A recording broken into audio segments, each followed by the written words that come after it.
You are listening to The Winter Wife, Pemberton Manor, Book 6, written and narrated by Becky Dowdy. Chapter 1. There were 574 of them, hovering in the air above her head, pale wings fluttering in the gentle breeze stirred by the box fan on low in the corner of the room. It didn't blow directly on her, but it kept the air moving, kept the space from becoming stagnant. 574 pale birds with their long necks and delicate beaks, pointed tail feathers and widespread wings. She needed 426 more. She needed 1,000 total. She needed them soon, before it was too late. But time was slipping away from her, and there was no one to help her fold the paper, to press the creases into the white squares. No one to string each snowy crane onto the long silk threads that hung in streamers from the ornate light fixture on the ceiling above her bed. No one to walk this shadowy path alongside her, to help carry the burden of her deepest longing. Senbatsuru, 1,000 paper cranes. If only she could muster the strength to get up and move to the little desk at the window, to turn on the lamp, to pluck yet another square sheet of paper from the stack. "Not tonight," she murmured aloud, closing her eyes to shut out the sight of the cranes above her. "I'm so sorry. I just can't." She was so very tired. No one responded. No one argued. No one urged her to try again. No one noticed when she drifted off into the fitful slumber that would leave her even wearier come morning. Chapter 2. Sally rolled over and pushed up to sit at the edge of her bed. She kept her gaze averted from the achingly empty side where Jason used to sleep. "It's morning," she murmured, her voice scratchy from lack of sleep. "I must get out of bed today. I must do something productive. I must—" The word broke on its way out, and she lifted her hands to cover her face. "I must not cry," the voice inside her head declared. "It won't help matters at all." She had to get herself together. Straightening her shoulders, she pressed her palms to her pajama-clad thighs. "Come on, Sal. You can do this." Then she stood and headed to the little bathroom that adjoined their bedroom. Pressing a cold washcloth to her face, Sally prayed the puffiness around her eyes would go down enough so that a good layer of makeup could mask the evidence of her tears. She didn't really turn red when she cried, at least it wasn't noticeable with her mocha skin. But sometimes she thought she must be allergic to her own tears, what with the way her eyes swelled almost shut whenever she cried. Half an hour later, she was dressed in her usual winter work ensemble, fleece-lined leggings, a long-sleeved turtleneck, and a sweater or zippered hoodie layered over the top. Sally worked from home, but she knew from experience that she was much more productive when she compartmentalized her tasks, when she followed a routine, a pattern. Order. Get up. Get dressed. Eat breakfast. Coffee, a poached egg, avocado toast. Then work. But Sally couldn't bear to eat anything that morning. The bulky sweatshirt she'd tugged on over her head hid the evidence of her missing appetite. Even to her, it was apparent in the jutting lines of her shoulder blades and hip bones, her way too knobby knees, and the angled slashes of her ribs. Instead, she poured herself a large cup of coffee and added a spoonful of coconut oil and heavy whipping cream, hoping the caffeine, along with the added proteins and fats, would give her enough energy to make it through the morning.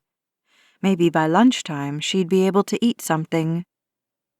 Born to a Japanese mother and an American serviceman, Sally had spent the first few years of her life in Tokyo. Then her parents, Aiko and Bruce Steadwell, who married a few months before she was born, had moved to California just in time for her to start school. Sally had continued to use her native tongue with her mother, and now her bilingual skill provided her with a career in creating Japanese closed captions for popular American movies. Bruce had been stationed with Edgar Peters, a guy now entrenched in the film industry, and when Sally was old enough to hold a job, her father had connected the two.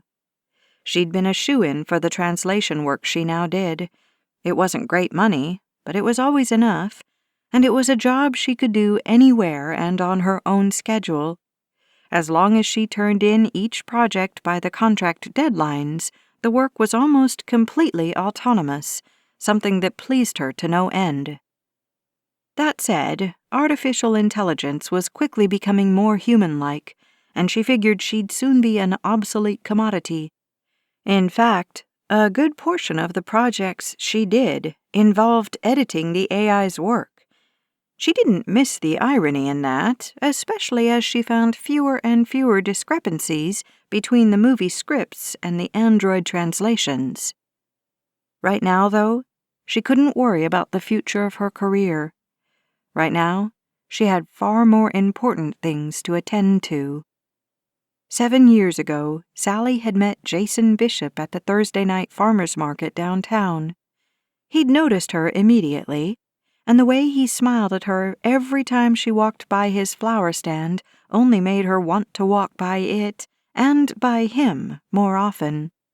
3 Thursdays later, Sally had lingered to admire a bucket filled with colorful dahlias, and Jason, not saying a word, had plucked a single daisy from a bud vase and handed it to her. The dahlias had been the size of serving bowls and had stopped her in her tracks because she finally had a good excuse to talk to him. She wanted to ask him how on earth he'd grown blooms so large, but when he'd offered her the simple white-petaled daisy with its gold velvet center, she'd forgotten her question altogether. Instead, she found herself blushing and smiling like a mute fool. It had taken Jason until early November, almost the last week of the seasonal farmers' market, to ask if he could see her somewhere else. Partly because he was as shy as she was, and partly because he'd given her one of every variety of flower he had to offer at his booth, and had run out of excuses not to. It had taken him another year to work up the courage to ask her to marry him. He proposed to her on Christmas Eve with a tiny marquee-cut yellow sapphire ring. "This ring is the color of sunshine and spring daffodils, of the center of a daisy. It's the color of a new season for us, a new beginning. And it's the color of my hope that you will say yes and marry me." Sally had nodded her head during his whole short speech, then said yes before he got the last word out. They'd both agreed that long engagements were overrated, and had celebrated their nuptials not quite 4 months later. Their spring wedding had been a quiet but joyous affair. They'd said their vows before the Justice of the Peace, then invited their small circle of family and friends to celebrate with them in the beautiful backyard of Jason's small flower farm. Ribbons of colorful flower beds stretched out like a patchwork quilt backdrop in their wedding photos, taken by Sally's father. Aiko had passed away a few years earlier. She and Bruce had been heavy smokers in their younger years, and Aiko had succumbed to congestive heart failure way too young. Although Sally missed her terribly, she had known with great certainty that her mother had smiled down on them from heaven that day. Sally moved into Jason's cream stucco farmhouse and had quickly put her stamp on things with her Japanese artwork and textiles. She took fewer and fewer translation jobs as she took on more and more hours working alongside her husband amid the blossoms that colored their world. Wrapped up in the kind of love Sally had only dreamed about before Jason, they reveled in every moment of the life they had started together. They talked endlessly about their differences, never once entertaining the notion that those many differences, or their lack of similarities, might become a problem when the honeymoon phase was over. Because the honeymoon phase kept going. They both flourished right alongside Jason's flowers, and when they celebrated their 2nd anniversary, They both agreed it was time they shared their joy with children. Then Jason started getting headaches. 9 months later, just after their 3rd wedding anniversary, they'd sold both the farmhouse and the flower business so they could afford to pay for his treatments. Sally found a little 1-bedroom apartment at Pemberton Manor, just a few blocks from the hospital where she could be close when Jason was too sick to come home. She took on as many translation jobs as she could to keep a roof over their heads and the barest of necessities in their pantry.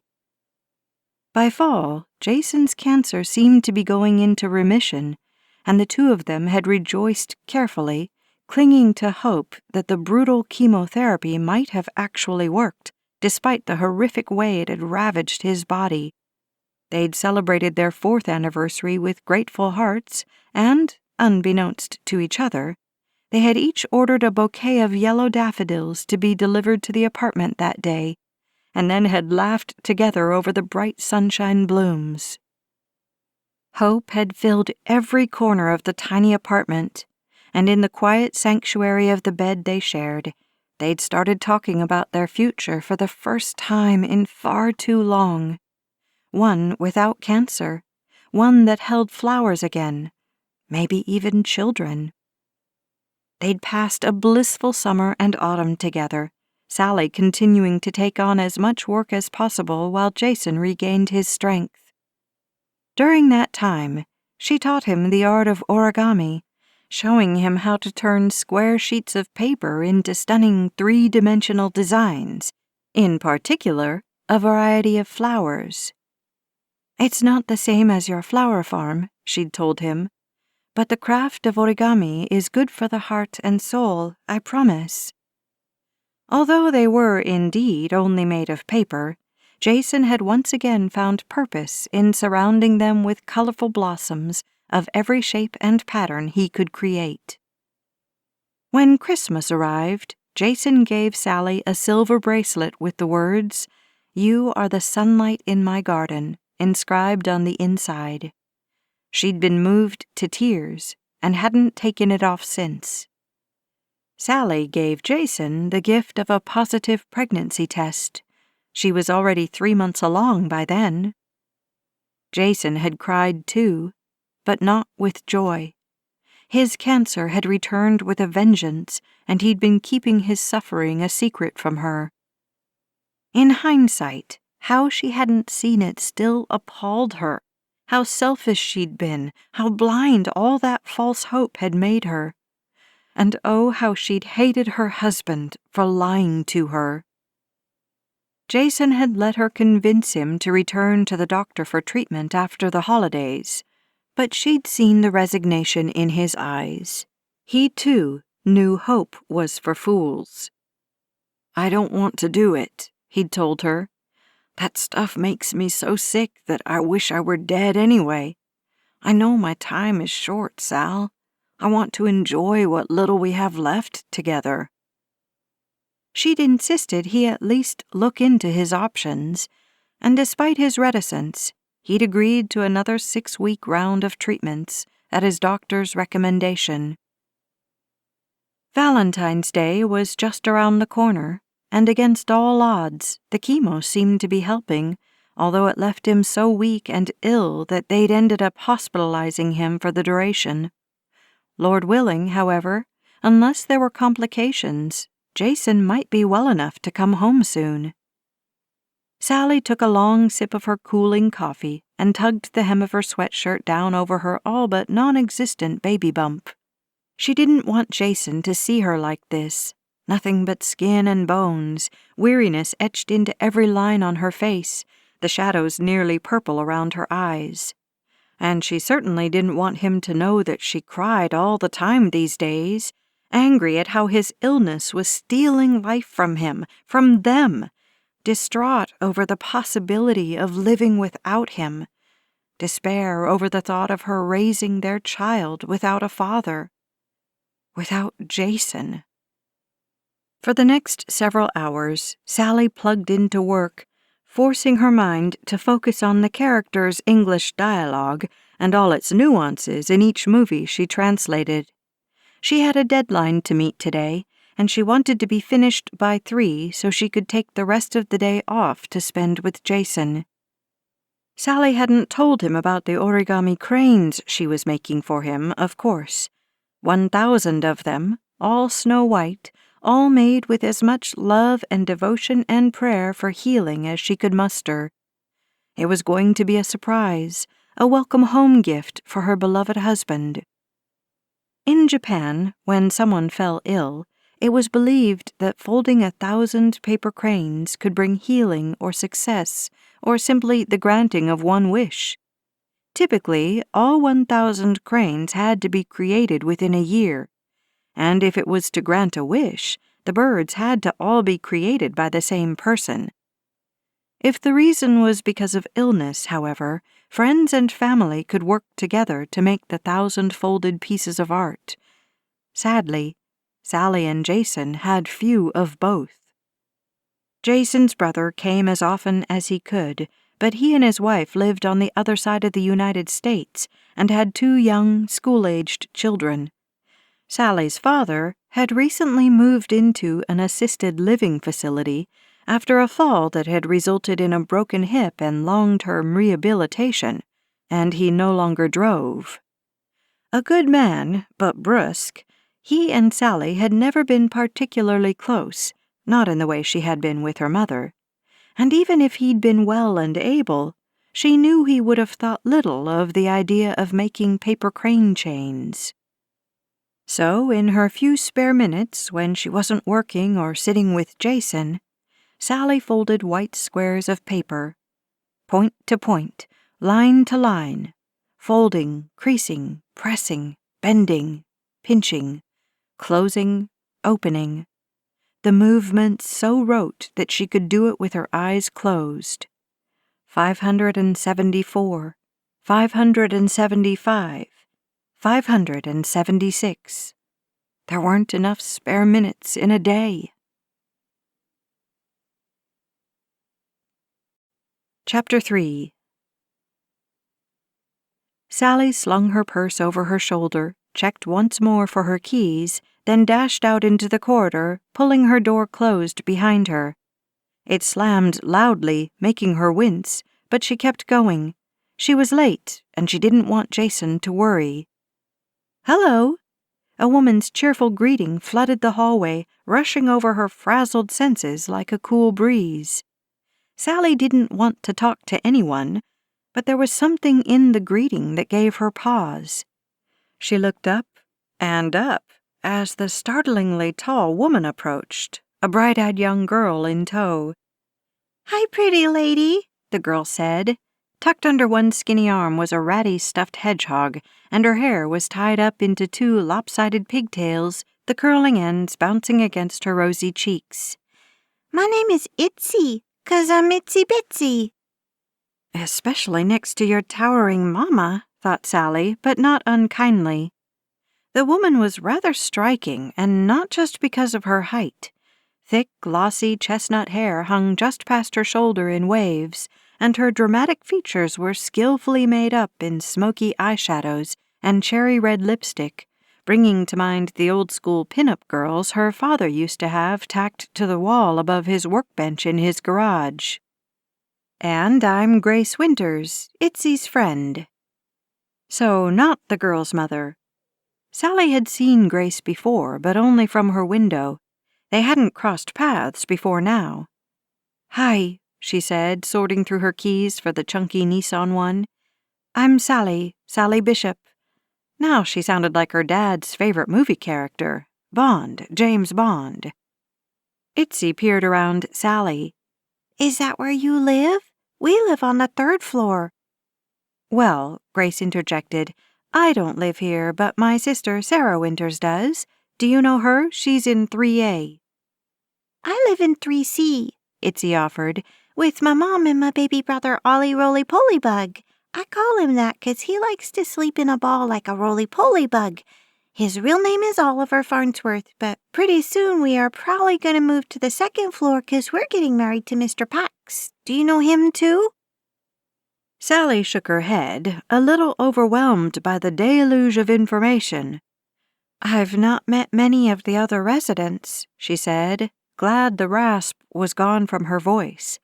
In fact, she'd yet to introduce herself to anyone in the building other than the manager, Sean, and now these two. She simply hadn't had it in her to make any friendly overtures in the midst of her life's turmoil. "Are you new here, then?" Grace asked. "I hadn't heard of anyone moving in. I'm so sorry we haven't welcomed you properly." The tall woman cocked her head so that her dark hair fell forward over one shoulder. She eyed Sally with a quizzical brow. "I don't mean to be nosy, but are you—" Grace hesitated momentarily, then forged ahead in a careful voice. "Are you all right?" Sally stiffened reflexively. If this stranger could tell she'd been crying, there'd be no fooling Jason. I'm fine," she said, hating the way the words caught on the way out. "I had a rough night's sleep, that's all, but I'm on my way out to visit my—" She paused, wondering how much she wanted to divulge to this stranger and the child with her. She wasn't intentionally hiding Jason's illness from the world, but she wasn't accustomed to talking about it to anyone but the tiny circle of people in their lives. The doctors, who already knew everything she did, Jason's brother Kurt and his wife Elizabeth, who also knew as much as they wanted to know. Kurt, more so than Elizabeth, who'd made a point to excuse herself from the more difficult conversations. She wasn't cruel about it, and Sally had the feeling it was more about self-preservation than anything else. Some people simply didn't handle illness and suffering well, and Kurt provided Elizabeth and their young children with a very pleasant life. Sally opted for honesty. "I'm going to see my husband right now. He's in the hospital." "Oh." Grace Winters spoke gently, but not warily, although she drew the little girl close against her side in what Sally recognized as a subconscious protective gesture. It both hurt her heart and filled it with longing for the unborn child she now carried. She knew that she, too, would draw her baby close at even the smallest hint of danger or suffering. Then the woman surprised Sally by tapping her temple like she was just figuring something out. "I wondered why that old Otis wouldn't open up and let us off," Grace said to Itzy with a broad smile and a wink. Confused, Sally asked, "The old Otis? You mean the elevator?" "Yes, yes." Itzy nodded dramatically, her eyes wide with sincerity. "That old Otis can be really cantankerous, you know?" "Do you mean cantankerous, Itzy?" Grace asked. "That's what I said," the little girl replied with another head bob. "It wouldn't let us off even when I cranked and cranked and cranked on the crank." "It can indeed be cranky," Grace said to Sally, who was growing more confused by the moment. "You probably don't have any reason to get on it since you live on the first floor, but be prepared if you do. It seems to have a mind of its own, and it's very adept at making its passengers do what it wants them to do." "It made August and Gracie kiss, you know," Itzy offered. Grace blushed. "Well, not exactly, but it did make us spend a whole lot of time together so that we could get to know each other." She bumped the little girl in the shoulder with a hip. "And it turned us into BFFs, didn't it?" Itzy giggled and tried to bump Grace back. "And it kept a super bad man from finding my mommy and me," she added brightly. Perhaps too brightly. If Sally hadn't been paying attention, she might have missed the momentary flash of something, like the memory of fear and panic, in the child's eyes. "That's right, Itzy girl," Grace said, giving the child's shoulders a quick squeeze. "Anyway," she turned her attention back to Sally. "When we came down from the third floor just now, the doors wouldn't open, and I figured we might be in for a treat. Itzy and I have learned to let the Otis do what it wants, right?" "Yep. So we waited for it to make up its mind, and when we finally got the door open, Voila! There you were, Itsy declared, finishing the story with a flourish, her arms outstretched. In other words, we think we were supposed to meet you today, Grace explained, bringing the bizarre conversation full circle. The fact that we haven't reached out to you before now is unacceptable, and the Otis must have figured it was time to step in and do its thing. She shrugged and smiled brightly, as if what she'd just said was the most normal thing in the world. So how can we help you? Can we bring you meals? May we send your hubby get-well wishes or visit him? There were no probing questions about why he was in the hospital, no morbid curiosity on Grace's face. In fact, what Sally saw in the stranger's eyes was a genuine desire to help. Thank you, she said, not quite sure how to respond. She didn't really need food. She could hardly eat anyway, between the morning sickness that had plagued her for the last few months and the stress of having Jason sick again. "How about I draw him a picture?" Itsy piped up. "I'm stinking good at drawing horses, except sometimes mine have 3 legs, but it's just by accident." "And we all love your 3-legged ponies, Itsy," Grace said, tugging on one of the girl's pigtails. "That's very thoughtful of you," Sally said hesitantly, but then nodded. "I think that would make him smile." "Smiling is the best," Itsy declared. Then she crossed her arms over her skinny little chest and added, "Hospitals sometimes steal the smiles out of people. I don't like those places that much." "I don't care very much for them myself," Sally agreed.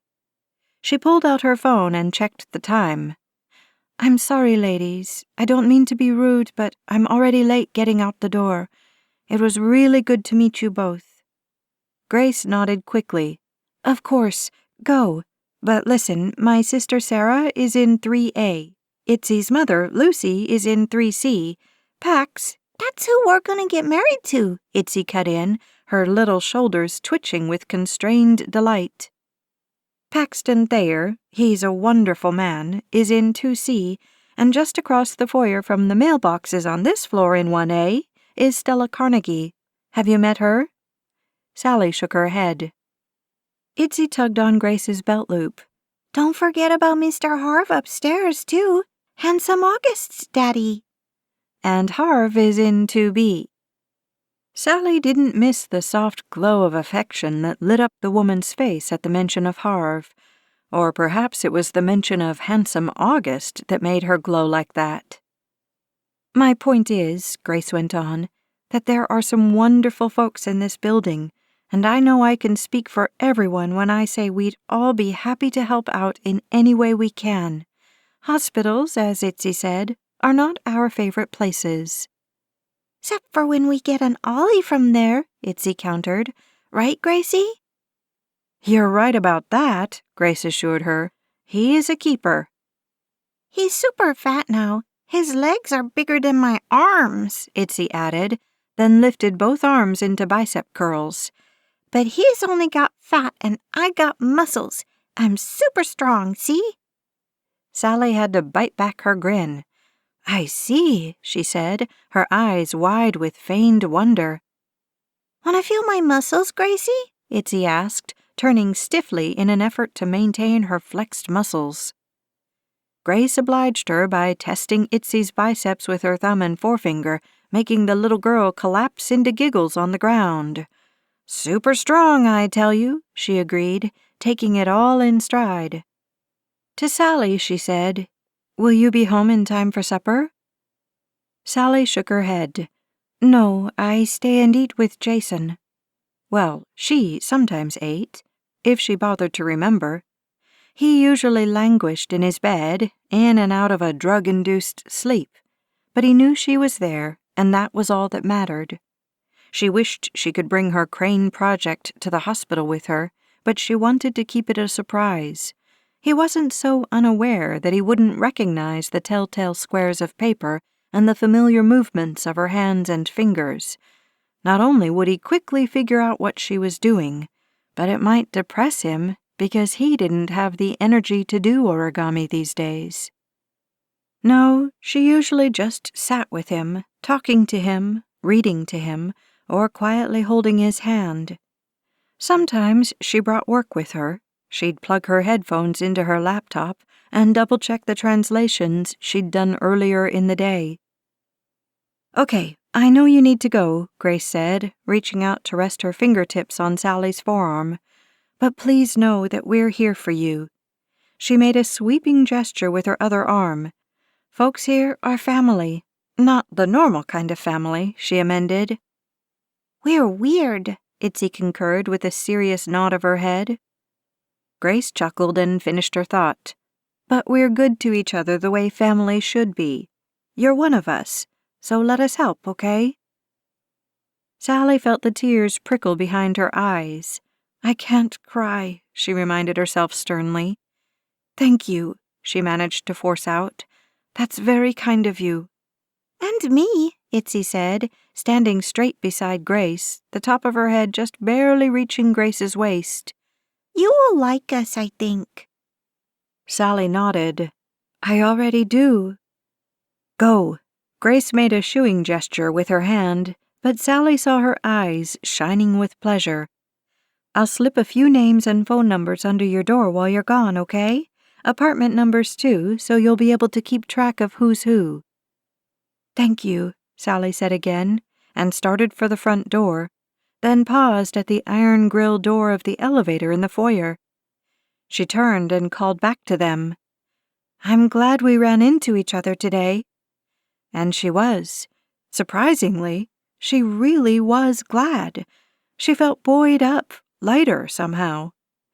"Maybe I'll have to take a ride in the Otis one day to see how it all works." "Yes, yes, and I'll work the crank for you. You're gonna love it here," Itzy called after her, then spun away from Grace and headed down the hall. "Come on, Grace. I think the sun is trying to shine through the rain. Come see." There was a large window seat at the end of the corridor, one that looked out over the north side of the building. Sally had never bothered to do more than take note of it. She wasn't even sure what the side yard looked like. Was it just as manicured as the front? She'd have to take a moment, on another day, and check it out too. Chapter 4. Jason was asleep when she poked her head inside his hospital room. His face and hands were horribly swollen from the chemo, his lips chapped and peeling, his skin flushed and mottled. He was almost unrecognizable, even to her. She gazed down at him, watching his eyelids flutter, almost like he wanted to wake up, like he knew she was there but couldn't rouse himself. She finally reached for his hand and squeezed it gently. Every inch of him was hypersensitive, but relief washed over her when she felt his responding squeeze, when he didn't wince and pull away. A few moments later, his eyelids rose slowly. "There you are, my beautiful angel," he rasped out. "Hello, my love." She sank into the chair she always kept drawn close to his bed. "How are you doing?" It was such a dumb question, yet it slipped out along with her greeting anyway. "Not so good."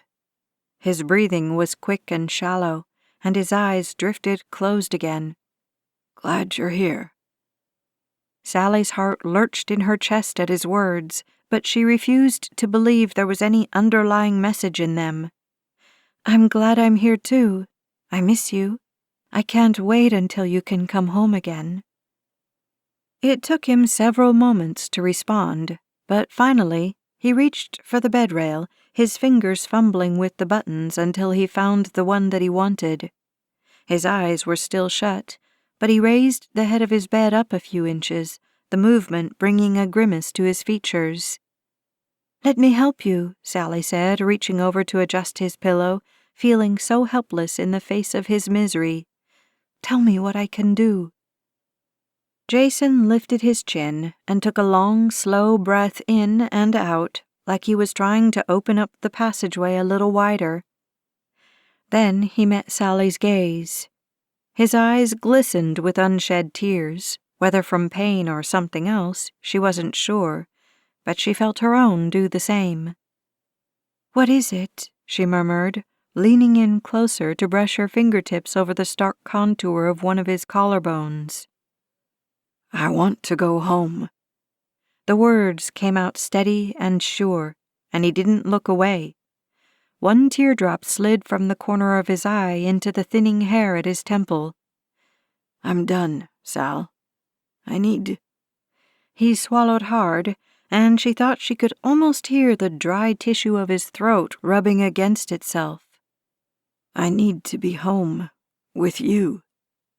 "I know, my love," she began. "I know this is brutal, but—" "No, listen to me, Sal." He spoke firmly, louder than he had in a long time. Sally stiffened at his tone, not because she was afraid of what he might say, she'd heard it all before, but because she heard the intention in it. "I'm done with this. If I'm going to die—" "Jay," she began. "And I am, Angel," he said, not letting her interruption stop him. "We both know it. If I'm going to die, then I want it to be on my own terms. And my terms are this." He paused to catch his breath. "The cancer can have me, but this poison—" He broke off and shook his arm at her, rattling the plastic tubing that connected him to the bags of fluid hanging on the post at the head of his bed. Right now it was only saline and pain meds, but she got the message loud and clear. "Please, Jason," she started again, unwilling to give up. "Not yet, not with so much of life to look forward to. If only I'd finished those stupid cranes." The voice in her head was plaintive, childlike, desperate. She knew there was no magic in the origami cranes, but in the act of creating something three-dimensional out of something two-dimensional, something beautiful out of something as plain as a blank sheet of paper, it was almost like drawing life out of death, something she fervently wanted to do. Jason reached up to stroke her jaw with his thumb, an effort that left him trembling. "I need you to understand. You don't have to agree. Just understand." "I do," she said emphatically, no longer caring if she cried in front of him. She lifted his hand she still held and brought it to her lips, pressing soft kisses to his knuckles in between words. "I do understand.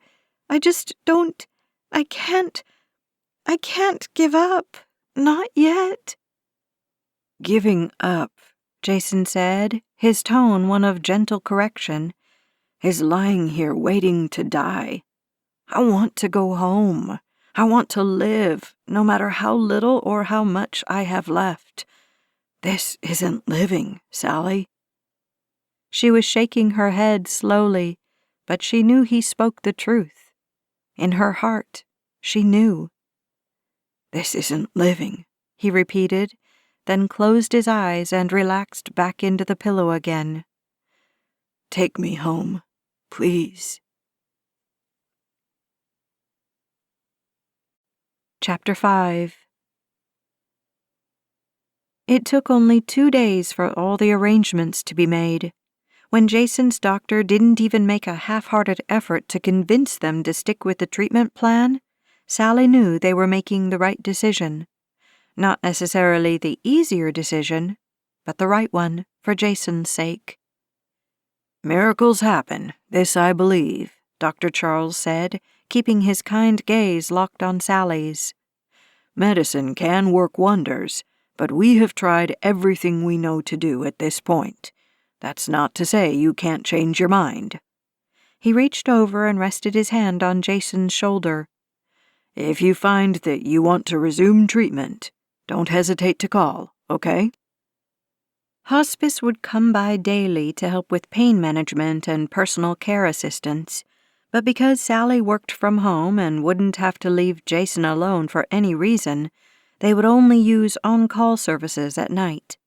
She didn't want the intrusion of someone else in their small apartment any more than was absolutely necessary.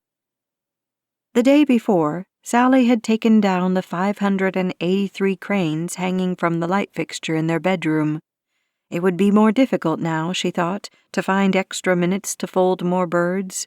But as she dumped them inside a large paper bag and hid them at the back of the broom closet, she grew even more determined to finish the project. When the hospital aide wheeled Jason out into the sunshine, he had to shield his eyes, even though he wore dark sunglasses and a wide-brimmed hat. The disfiguring swelling hadn't gone down much since they'd stopped all the treatments the day before, and the pajamas that had once hung loose and comfortable from his lean frame looked too small, his puffy hands and feet protruding from his sleeves and pant legs like half-filled water balloons. Sally had brought a soft fleece blanket from home, and he had it draped over his shoulders, despite the warmth of the sunny morning. Winter in Southern California didn't last nearly as long as it did in other parts of the country, but today was warmer than usual for the first week in March, and they were grateful. Jason was always cold these days. The hospice nurse, Roberta, a large woman with a tender smile and soft hands, had already been to the apartment to help Sally get things set up for Jason's care. She'd also generously agreed to accompany Sally to the hospital to pick him up. He'd refused to be driven home in an ambulance.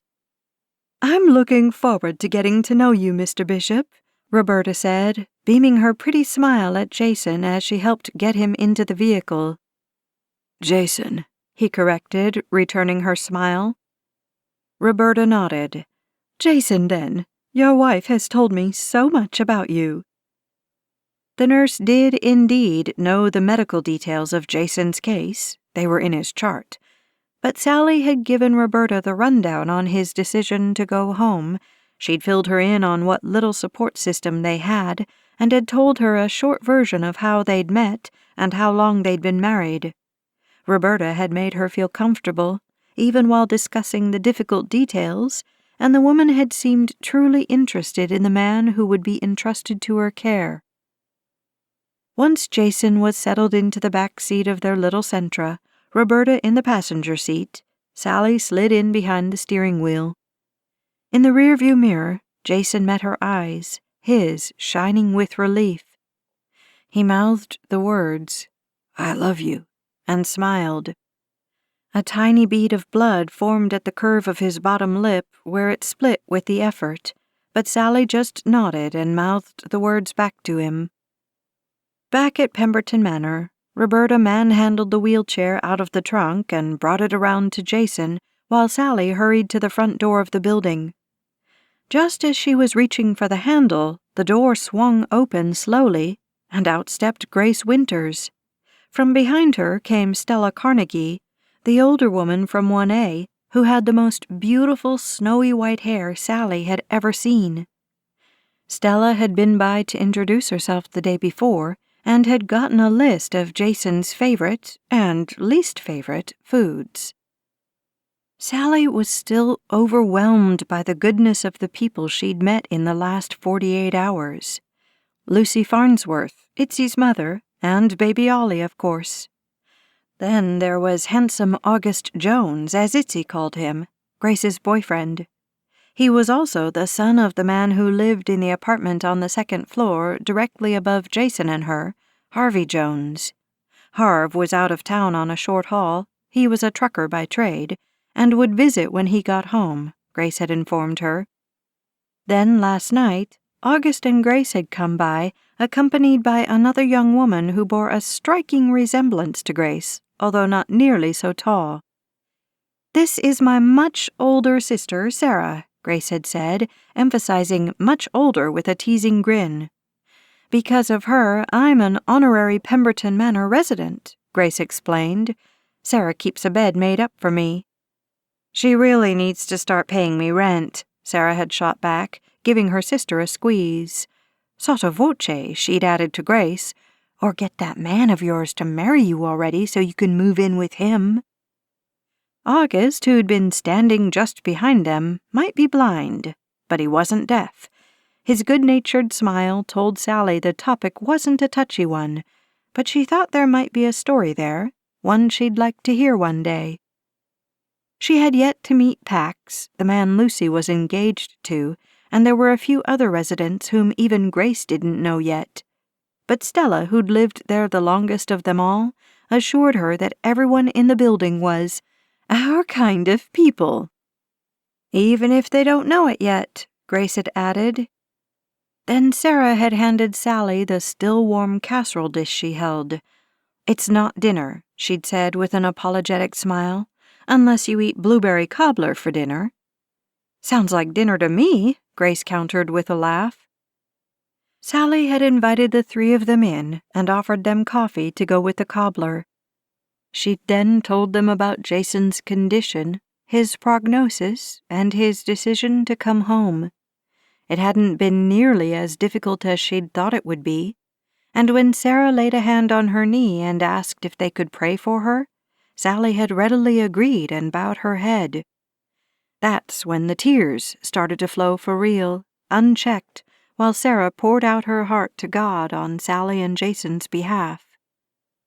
Today, moments after they'd pulled up, Grace and Stella stepped out onto the front stoop of Pemberton Manor like Jason's own welcoming committee. "We're here to help in any way we can," Grace said. Her eyes quickly sized up the situation. "I was visiting Stella here when you pulled up. Is that perfect timing or what?" She hurried down the walkway toward them and stuck her hand out to Jason. "I'm Grace Winters." Sally made the rest of the introductions between her husband, Roberta, and her new friends, her voice trembling just the slightest bit in relief at their timely appearance. "Would you mind holding the door so we can get Jason inside? I was going to just prop it open." "Done," Grace said. She eyed Roberta, and then the wheelchair with Jason in it. "In fact, Itzy isn't the only one in this building who is super strong. Would you like some help getting that up these steps?" Grace lifted one arm and flexed the way Itzy had a few days before. Sally smiled. She couldn't help it. "You, my dear, are a godsend," Roberta told Grace with a bright laugh, while Stella held the door open wide for them. "I probably could have done that on my own. This young man here doesn't weigh much more than one of my own legs, but I never turn down help when I can get it. My back doesn't like it when I forget my age."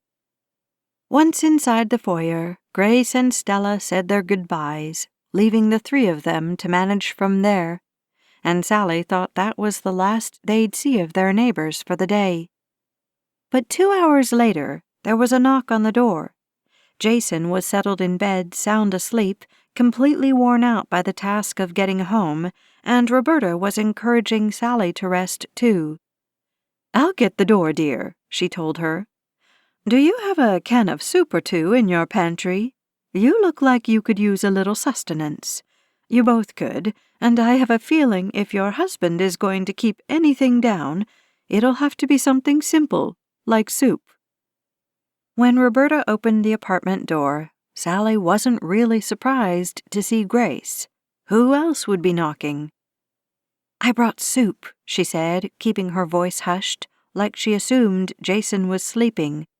She held up a large crock-pot. "Don't worry, I didn't make it. You don't want me cooking for you, believe me. This is Stella's doing." She stayed at the threshold, clearly waiting for an invitation to enter. "Please, come in," Sally told her, moving forward to welcome her. "I just need an outlet, somewhere to plug this in. Stella says it needs about another half an hour on medium heat, and that I am not allowed to leave it to get cold." Sally shoved aside a stack of mail on the kitchen counter, and Grace set the crock-pot down. Beside it, she placed a foil-wrapped package. "This is homemade bread from Lucy upstairs. I don't know when she finds the time to make this stuff, what with Itzy and Ollie underfoot, but it's absolutely divine. You and your hubby will just die when you—" "Oh!" She slapped a hand over her mouth, obviously appalled at her insensitive comment. From the bedroom came the raspy sound of Jason's chuckle. Sally's eyes grew wide enough to mirror Grace's, but for a completely different reason. She couldn't remember the last time she'd heard her husband laugh out loud. "I'm so sorry," Grace moaned from behind her hand. Her eyes shone like she might start crying, but Sally touched her shoulder, shaking her head. She didn't say anything, though. She wanted to hear that sweet, sweet sound again. "I think I'll have a piece of that," Jason called out, his scratchy voice filling the baited silence. Roberta chuckled softly from where she still stood near the front door, and Grace flushed bright red and closed her eyes in misery. "I always stick my humongous foot in my mouth," she muttered balefully. "Please don't apologize," Sally whispered, blinking furiously to keep back her tears of joy. "You got a real laugh out of him." Grace grimaced but nodded in understanding. "I'm glad I'm such a dork, then." She hugged Sally briefly, then grew serious. "So, speaking of putting my foot in things, I talked to Sean, the manager Sean, yesterday. I was all mad at him because he hadn't told anyone about you moving in." She grimaced as if the conversation hadn't gone quite the way she'd expected. "First of all, he told me it was none of my business since I don't actually live here." Grace snorted, but Sally thought it was more of a self-deprecating sound than because of any issues with Sean. "Of course, he's right, but I'm over here almost every day. I mean, the only reason I don't live here is because there aren't any open apartments, and because it's cheaper living at my folks', too, I suppose. Plus, I'm scared of everything, except people, that is." Sally found herself grinning at the barrage of words that kept spilling out of Grace's mouth. Roberta had resumed bustling around the apartment, stocking a small cabinet with medical supplies they might need on hand to keep Jason comfortable. But Sally could tell by the wide smile on the nurse's face that she, too, was getting a kick out of Grace. "Sorry," Grace said when she noticed their indulgent expressions. "I love my rabbit trails. Anywho," she stepped back and pointed a finger at Sally. "Sean informed me that you two," she waggled her finger back and forth between Sally and the bedroom door, "you two moved in here more than a year ago. How did none of us know that?" Sally shrugged helplessly, not sure what to say. "We could have been helping out all along, woman." Grace planted her hands on her hips, making her appear even more formidable than she already was. Like Wonder Woman, thought Sally, or any of the Amazonian women for that matter. She certainly didn't look like she was scared of anything, no matter what she said. "I suppose we were kind of focused on what was going on with Jason, not on making new friends." The moment the words were out, Sally hoped they didn't sound as rude to Grace as they did to her. But it was the truth, that was all. "Sorry, we're both pretty quiet by nature," she added, feeling the need to make excuses for their self-imposed isolation. "When we moved in, we were in the thick of things." "Oh dear, I've done it again, haven't I? Gone and stuck my foot in it," Grace groaned. "I'm not angry at you, Sally. I'm mad at all of us for not paying enough attention to what was going on around us. Somehow this building full of people missed the fact that you two were in need of help. For that, I'm sorry." She clapped her hands like she was making a decision. "But now that we know about you, we are going to make up for lost time." For a moment, Sally couldn't decide whether to be pleased by the notion or to stop answering her door. Hadn't Jason come home to be with her? To spend what little time they had left together in peace and quiet? This larger-than-life woman sounded like she wasn't going to have any of it. "We've got your dinners covered 4 nights a week for starters. Stella, Sarah, Lucy, and my mom. Harv, August's father, wants to pitch in too," she added. "Just so you know, Harv pretty much only makes 2 things, chili and pulled pork, and only because he can throw all his ingredients into his Instant Pot and eat on it for days. Both meals, however, are incredibly good, I can assure you." The longer she talked, the wider Sally's eyes grew. "You don't have to do all that," she stammered. "I'm home all the time. I can cook." "You can cook 3 nights a week then," Grace interrupted. "We've got the rest of the week covered. That's the easy stuff that we can do." Sally wondered what the hard stuff was, but was afraid to ask. "You haven't met him yet, I don't think, but Pax, Lucy's fiancé, and it's easy too if you ask her, wanted me to tell you that he'll come by with Lucy tomorrow night and introduce himself. He's a special man, Sally." Grace looked like she wanted to expound, but she bit her lip and simply said, "You'll see when you meet him." Sally nodded slowly, realizing that, for the first time since moving in, she was indeed growing quite curious about the other tenants in the building. She smiled at the notion, and it felt good. She hadn't smiled much in a very long time.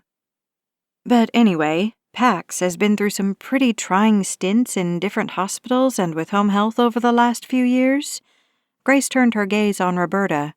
"You home health and hospice nurses are true heroes. I hope you know that." "Well, thank you, Grace," Roberta replied, her cheeks pinking prettily.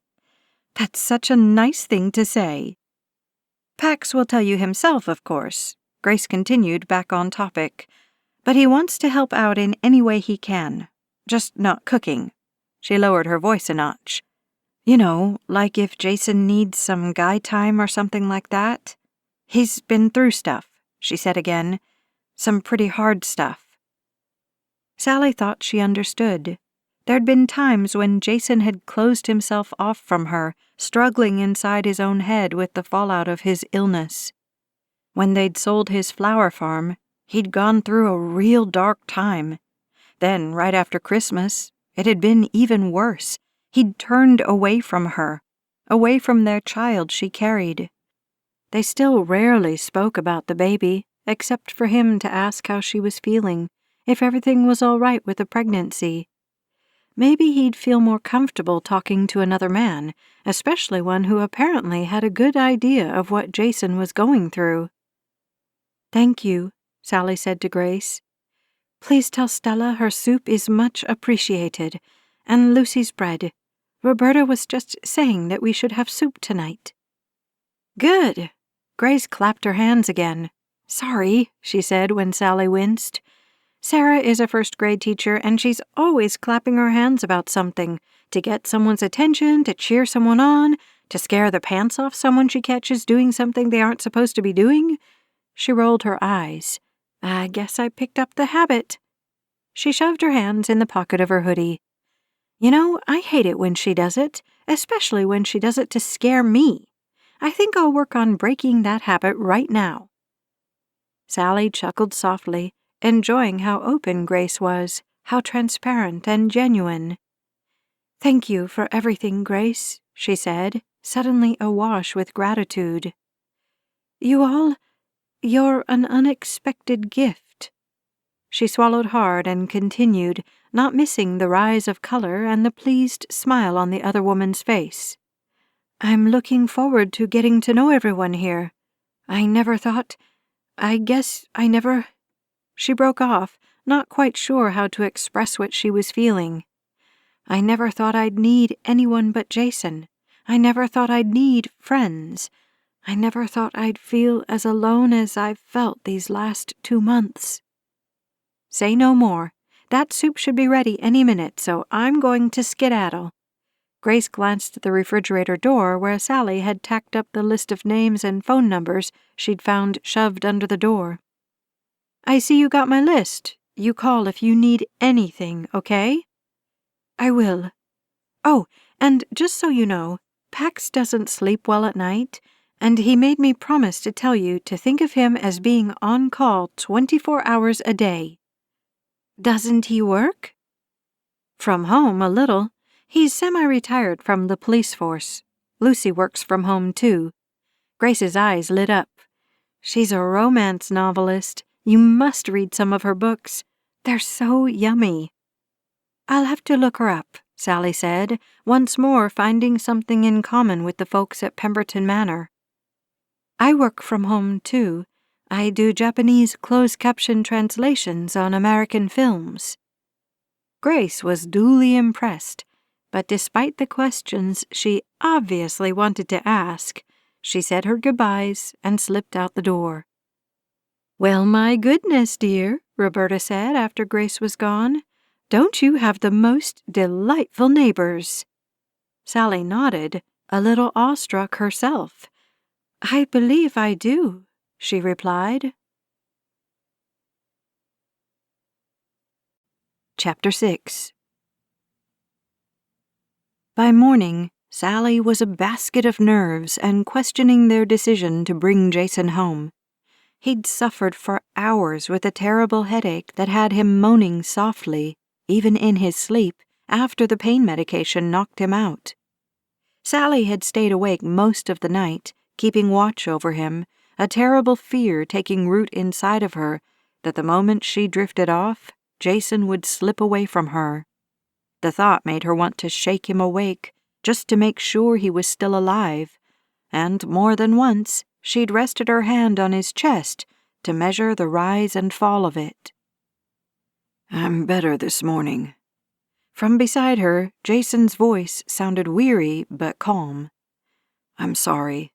It hasn't been that bad in a while." In the hospital, he'd been hooked up to intravenous pain medication that had been doled out with the push of a button. Taking them orally would be an adjustment, Dr. Charles had warned them, but they hadn't been expecting it to be so bad so soon. Sally turned on her side toward him, but didn't meet his eyes. "Maybe we should rethink," she began. "No." He cupped her cheek, then lifted his hand above them and turned it this way and that. "It doesn't look quite so swollen today." She saw how his arm shook with the effort of holding it up, and she reached up to take his hand in hers and pressed it back against her cheek. "I love you," she whispered. "How are you feeling today?" Jason asked after a few moments. "How is your morning sickness?" "I'm fine," Sally began. But then she reconsidered. Jason had come home to live, hadn't he? And part of him was living inside of her, a part of him that would go on living probably long after Jason was gone. Long after Sally was gone too, in fact. She kissed the back of her husband's hand and said, "Actually, I'm not so great. I think this baby has it in for me.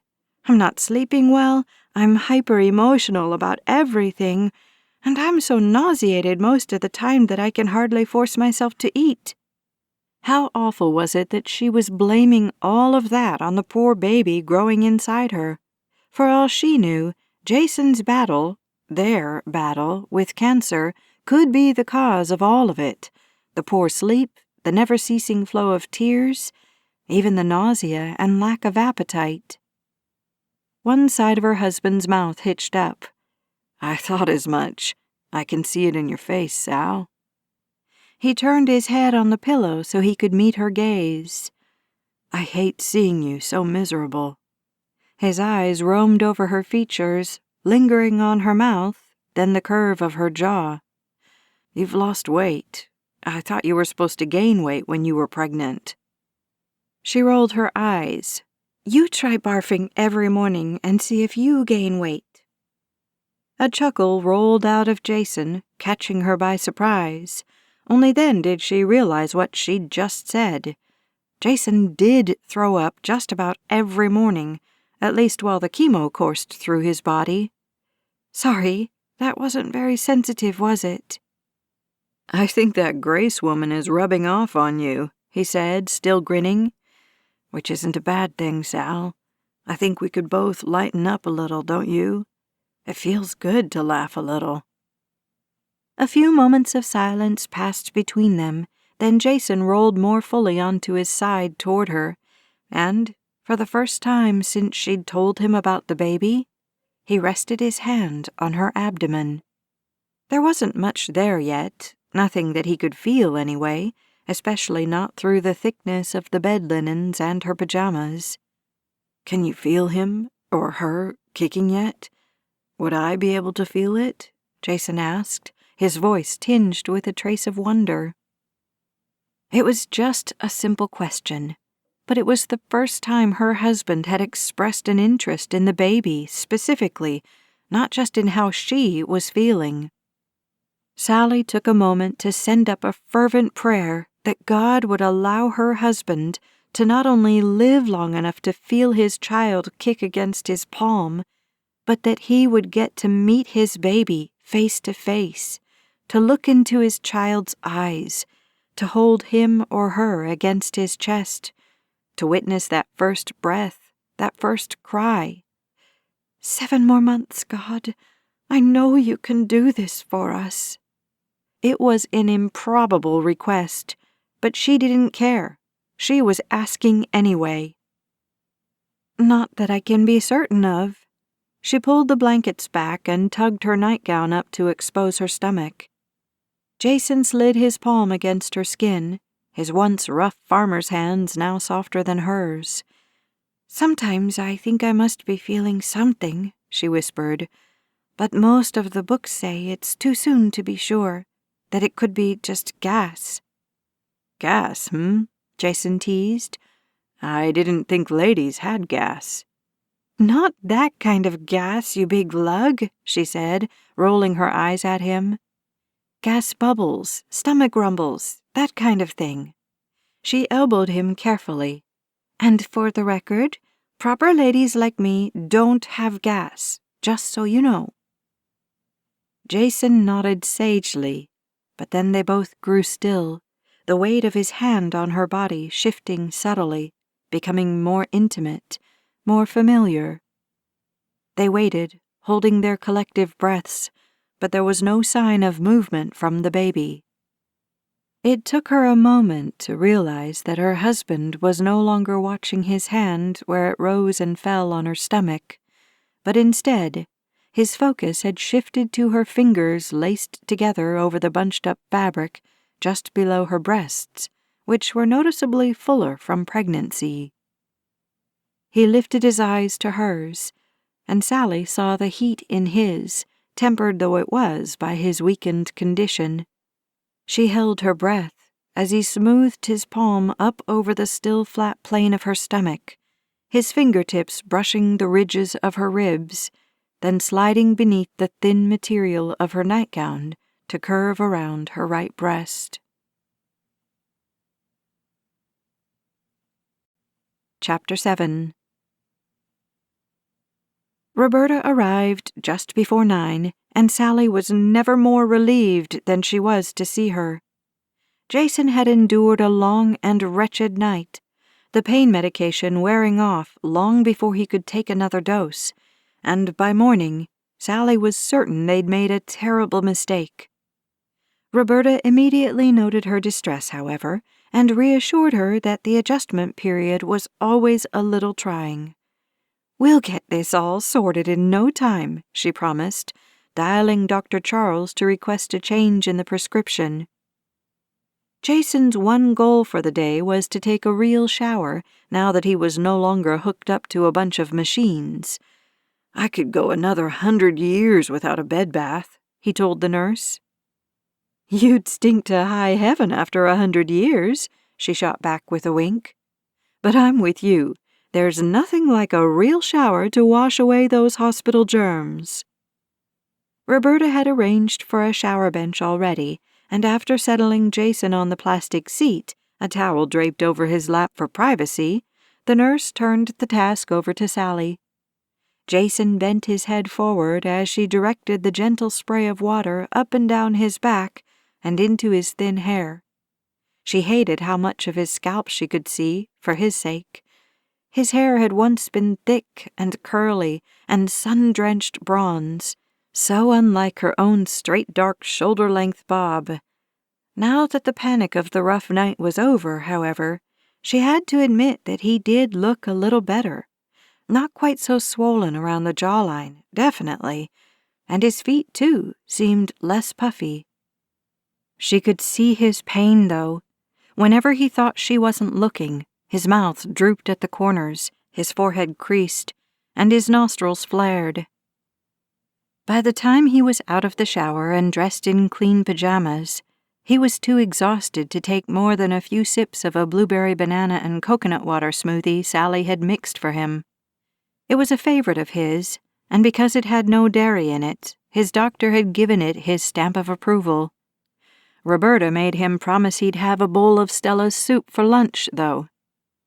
"As soon as you wake up, you hear?" She pointed a chubby finger first at Jason, then at Sally, and waited for nods from both of them. After helping Jason get comfortable in bed, the nurse slipped into her sweater and scooped up her gear. She had 2 other patients to visit before she returned later that afternoon. While Jason napped, Sally worked. She didn't use her headphones, but kept the movie turned down low. She wanted to hear him if he needed anything from her. All was quiet for so long, though, and when the movie was more than halfway over, she rose and went to check on him. In their small bedroom, her husband lay on his side facing the open door. He looked so peaceful, so relaxed, that Sally felt the tension in her own shoulders loosen in response. But Jason wasn't sleeping. When her eyes grew accustomed to the shadows in the room, she saw that he was watching her, a soft smile curving his mouth.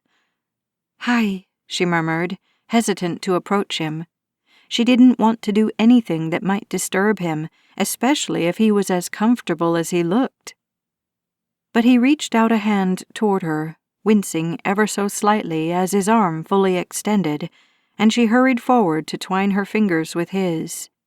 She dropped to her knees on the floor beside the bed and pressed his palm to her cheek. "Hello, my beautiful angel," Jason said, his eyes never leaving her face. "I was just lying here listening to you work. Much better background noise than beeping monitors and hospital jargon." Sally leaned forward and planted a kiss on his forehead. "I can turn it down if it's too loud. I didn't want to put my headphones on in case you needed me." "I want to hear it, Sal. I want to hear you." His voice grew hushed, and he moved his hand from her cheek to sweep her hair back. "My Sally girl, don't you know how much I miss you when you're not with me? The sound of your sweet voice saying my name, the fragrance of you filling the air I breathe, the taste of you on my lips." "I'm here now," she whispered back, pressing a kiss to his palm. Jason took a deep breath and let it out slowly. "I miss you, even when you're here with me." She knew what he wasn't saying, because I know how short our time together is.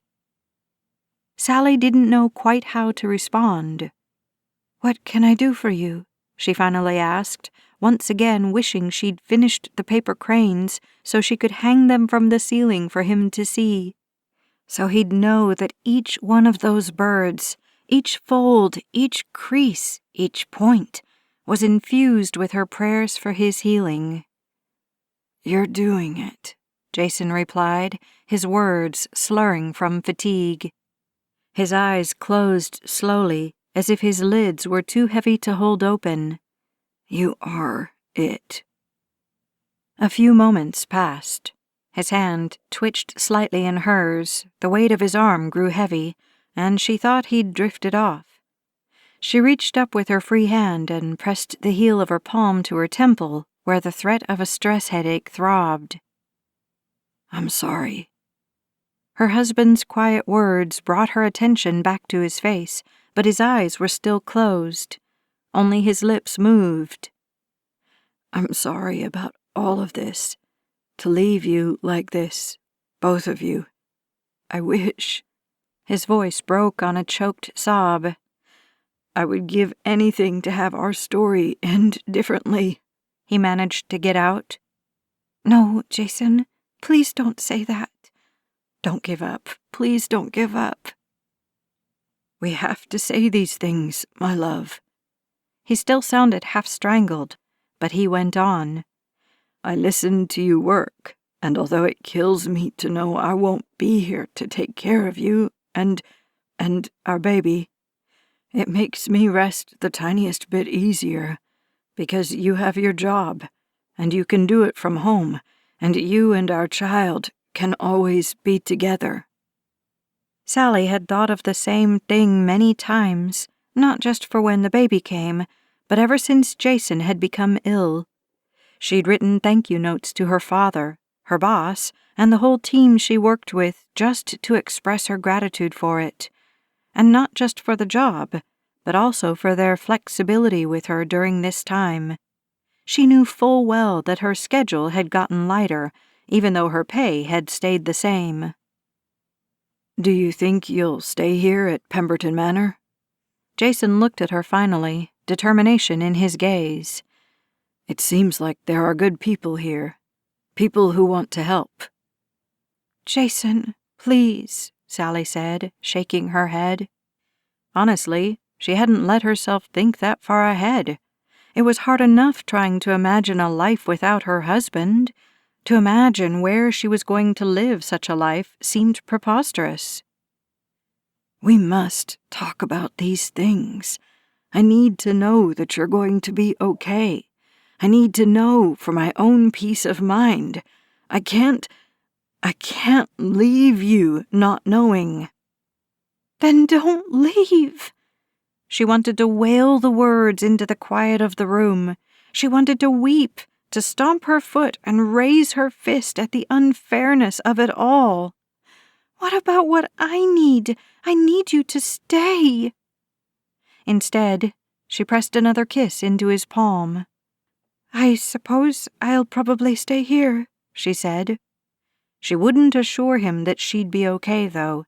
Nothing would ever be okay again. Jason nodded once. "Good. I'll hang on as long as I can, but—" His words broke off at the small, miserable whimper she made. A knock at the door sounded, and as loath as she was to leave his side, Sally knew it was probably Roberta. She needed to get the woman a copy of the apartment key. She wiped at her eyes with the sleeves of her cardigan, hoping her emotions weren't as exposed as they felt. Several minutes later, Roberta shooed her out into the corridor. "Go outside, take a short walk, get some fresh air. It's beautiful out there, and you look like you could use a little breather." Sally wanted to argue. She didn't want to lose even one moment she might have left with Jason. But her husband insisted that she obey the nurse. "Go find me something in bloom," he told her. "A daffodil, a tulip, even a dandelion if you can find one." As she passed by her desk on her way out of the bedroom, Sally snatched up a stack of the white paper squares from the drawer of her desk. If she had to be away from him, she'd spend every moment of her time praying for him while she folded her origami cranes. Outside in the hallway, instead of turning toward the front door of the building, she headed for the window seat Itzy had pointed out a few days ago. It really was beautiful outside, just as Roberta claimed, but she tucked herself into the corner of the cushioned seat, not ready to face the world just yet. Not ready to bump into anyone else in the building, just in case the old Otis was feeling cantankerous again today. After a few moments of gazing out into the afternoon sunshine, she set the stack of papers on the bench beside her and slid the top sheet off the pile. Point to point, edge to edge, collapse the sides to form the preliminary base. Please, God, please. Angled edge to the center line, petal fold, align vertical edges to form the bird base. Please, God, please. Bottom sides to center, flip, repeat, layer from right to left, flip, repeat. Please, God, please. Fold, press, crease, flip, repeat, fold, press, crease, flip, and repeat. Please. Free the head, reverse fold, press, crease. Free the tail, press, crease. Spread the wings. Please, God, please. She set the finished crane aside and took another sheet of paper from the stack, her fingers finding their rhythm and making quick work of the second crane. "What are you doing?" Chapter 8. The curious little voice startled Sally, making her drop the bird she was folding. It fluttered delicately to the floor. Itsy and her mother, Lucy, were making their way down the hall toward her. "We were outside and saw you in the window," Itsy continued, without waiting for Sally's response. "We waved at you, but you didn't wave back." The child rushed forward to pick up the fallen bird. When she realized what it was, her eyes grew wide and she turned to hold it up for her mother to see. "Look, Mommy, isn't it beautiful?" "It is amazing." Then to Sally, Lucy said, "We're interrupting you. I can see you're busy. We just wanted to say hi and ask after Jason, but we'll get out of your hair." No, it's all right," Sally assured them, surprising herself by saying, "Please don't rush off. I'd like the company." "Yippee!" Itsy said, bouncing up and down in place, still holding the bird high. "Look, ladies, the bird's wings are flap, flap, flapping." Then, turning to Sally, she planted her free hand on her hip, cocked her head up at her, and said, "You're kidding me, right? You made this crafty thing?" "Itsy," Lucy scolded gently, "tone down the sarcasm a little." But something in the child's dramatic flair had struck Sally's funny bone, and she couldn't hold back her short burst of laughter. "I'm not kidding you, Itsy. I did, indeed, make that crafty thing." Itsy narrowed her eyes at her. "You're serious about this, aren't you?" "Serious as a paper cut," Sally said, holding up a finger where a thin line ran vertically over the pad. "And believe me, paper cuts are serious things." "I know," Itsy confirmed, nodding vigorously enough to make her go a little cross-eyed. "I got one once, and I even cried a little." Sally leaned forward. "Don't tell anyone, but I cried a little too when I got this one." "Well, it's okay to cry when things hurt, didn't you know?" Itsy countered, her little brow furrowing. She brought the beak of the crane forward to plant a kiss on Sally's finger. "There, does it feel better now?" Sally thought her heart might just burst at the simple act of kindness. "Thank you," she managed to say. "That made all the difference in the world." "Kisses are the best medicine, aren't they, Mommy?" Itsy asked over her shoulder. Lucy nodded at her child, a look of motherly adoration on her pixie-like features. To Sally, Itsy said, "You should come outside with us, Miss Sally. We have a fluffy blanket and lots of books, and Pax is out there with my baby Ollie, too." Once again, she held up the bird, this time to her own ear, pretending she was listening to what it was whispering. "Penny says she wants to test out the fresh air." "Penny, huh?" Sally asked, delighted by the precocious child. "Is that her name?" "Yep, she told me." Then Itsy caught sight of the stack of papers on the bench and the first crane Sally had made sitting on top of it. She gave her another scrutinizing look. "Can you teach me how to make a bird, too? I'm a big girl and I'm super good at learning things. It's one of my superpowers. Maybe you can come out to our blanket and teach Pax, too." As an afterthought, she added, "You better not try to teach Ollie. He's a hungry hippo and will probably just try to eat all the birds." Despite the hungry hippo threat, Sally was easily persuaded to show the little family how to fold the paper cranes. Around the side of the house, in plain sight of the window where she'd been sitting, was the blanket spread on the lawn under a shade tree. A man sat on a bench close by, nudging a stroller back and forth beside him. In it, Sally could just make out the form of what she assumed was the sleeping baby Ollie.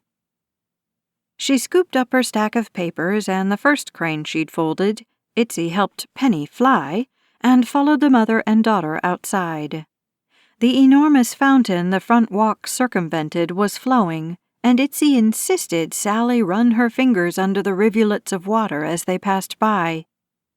"It's so cold," she said with a delighted squeal, as she demonstrated how to go about it. "But you gotta do it, I tell you." When Pax rose slowly to introduce himself, Sally had to check her reaction. He wore a baseball cap pulled low over his forehead, but that didn't hide the horrific scars that distorted the features on one side of his face and disappeared under his collar. And although he now stood straight and tall, she'd been witness enough to the expression of pain on her husband's face to recognize it in the man in front of her. "He got hurt by a explosion at work," Itsy said matter-of-factly, as though reading the questions racing through Sally's mind. "But only his back still hurts sometimes, right, Pax?" The man winked at the little girl, who continued, unchecked.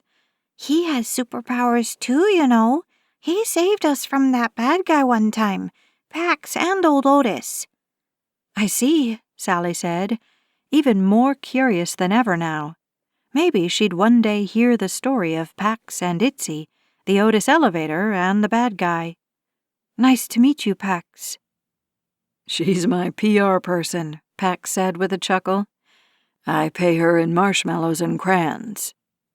"Sounds like quite a bargain for both of you," Sally replied, returning his firm handshake. "I'm Sally Bishop. I'm in apartment 1C with my husband, Jason." "By far, I have the better end of the bargain. I get 3 for the price of 1, Pax replied, encircling Lucy's waist in a quick hug and sending a nod in the sleeping baby's direction. "It's good to meet you, too. I was planning on coming by with Lucy later this afternoon anyway. Looking forward to meeting Jason. How is he? How are you both holding up?" His questions were so direct, and yet so genuine, that for a moment Sally felt the urge to pour out her misery on the man's broad shoulders. Instead, she swallowed hard. "It's not an easy time, I have to admit, but we're doing the best we can," she finally managed to say, hating the tears that sprung to her eyes. "It's okay to cry, remember?" Itsy said, tucking her chilly wet hand into Sally's. "My mommy says only the super brave people are brave enough to cry. Being brave is a superpower, too." Sally squeezed Itsy's hand, falling in love with the precocious, endearing child a little more with every word that came out of her mouth. "I need to remember that," she said. "Miss Sally is going to teach us all how to make paper birdies like Penny here," Itsy said, abruptly changing the subject and holding the bird aloft for Pax to see.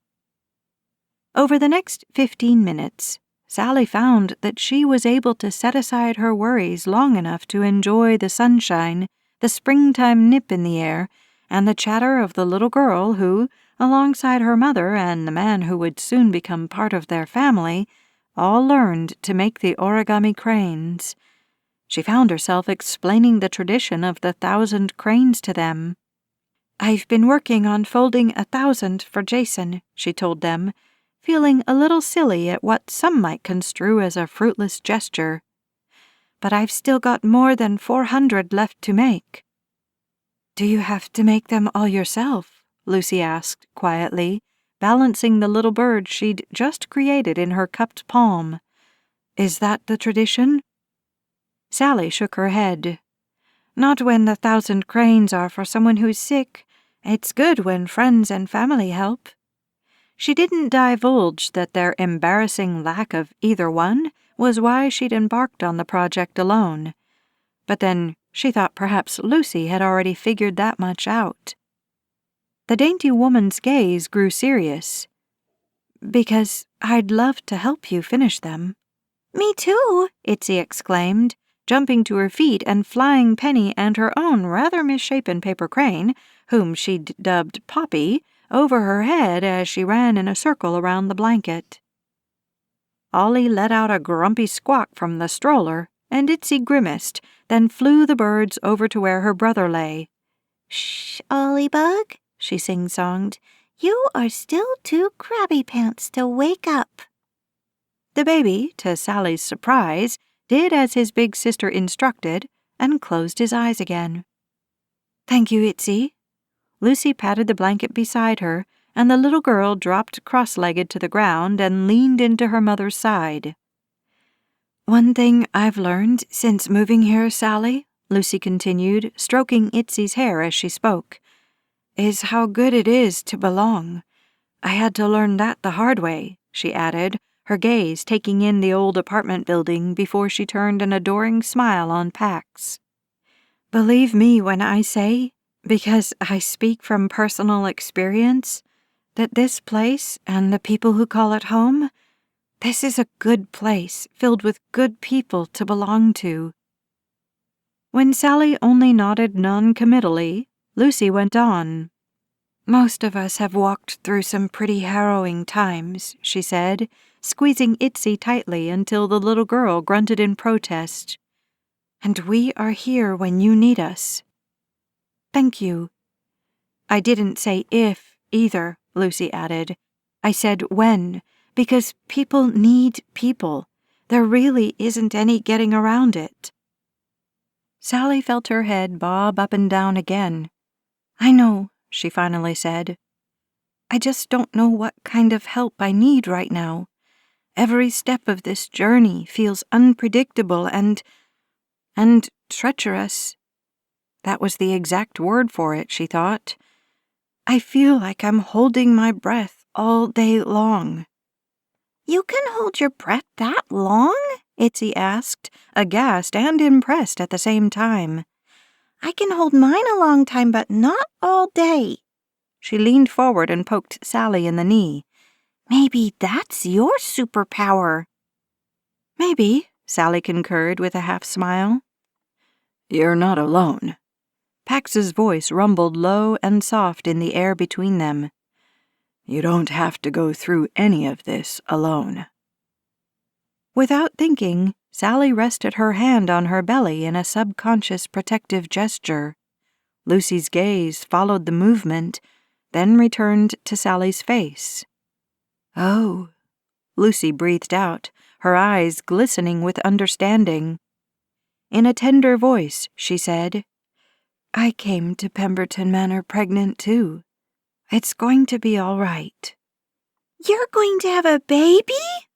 The rather intuitive child shrieked with glee, once more eliciting a squawk of protest from her little brother. "Can I be your baby's big sister, too?" "Itsy," Lucy began, but Sally reached out and tugged on one of the little girl's curls. "I couldn't imagine a better big sister," Sally told her. "I'm pretty good at it, right, Mommy?" "The best," Lucy assured her daughter. Sally began to gather up the stack of papers and the cranes the four of them had finished. "Thank you, Itsy, for asking me to join you and your family outside today," she said to Itsy. "It's been really nice, but I think I need to get back inside to check on Jason. I've been gone longer than I'd planned." Lucy laid a hand over hers. "I meant what I said about the cranes, Sally. Let us help you make some, will you? I'm sure Grace and Sarah, and maybe Stella too, would all love to contribute." "And you can let us make you cookies too. We made cookies for you this morning," Itsy stated, "and they're delicious like this." She lifted Penny and Poppy and brought their beaks together in a kiss. "Mwah!" "How do you know they're delicious?" Pax asked, reaching over to poke a finger into Itzy's ribcage. The child giggled, then made the birds kiss the man on each cheek. "'Cause I'm the official tester, you know," Itsy explained. "Testing cookies is another one of my superpowers. That's why Mommy always asks me to do it." Sally got to her feet, feeling humbled by the kindness and generosity of these people who'd been strangers only days before. Maybe, just maybe, with the help of her new friends, she could get to 1,000 paper cranes in time. She crossed the lawn toward the front door and was just about to pull it open when Itsy hollered for her attention. "Look, Miss Sally, it's a beautiful flower. I think you should give it to Mr. Sally. It will make him feel better, I think." In her little hand, Itzy held a delicate purple-petaled crocus, a bulb that was often the first to burst through the winter snow to proclaim the coming of spring. A symbol of joy and hope, Jason had told her in years past, of new beginnings. Chapter 9.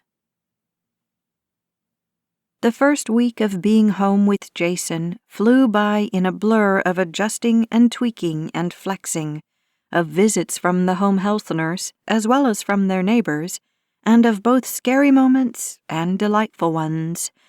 But against all odds, by the end of the second week, Jason seemed to be doing better than he had in a long time. Lucy Farnsworth had been right.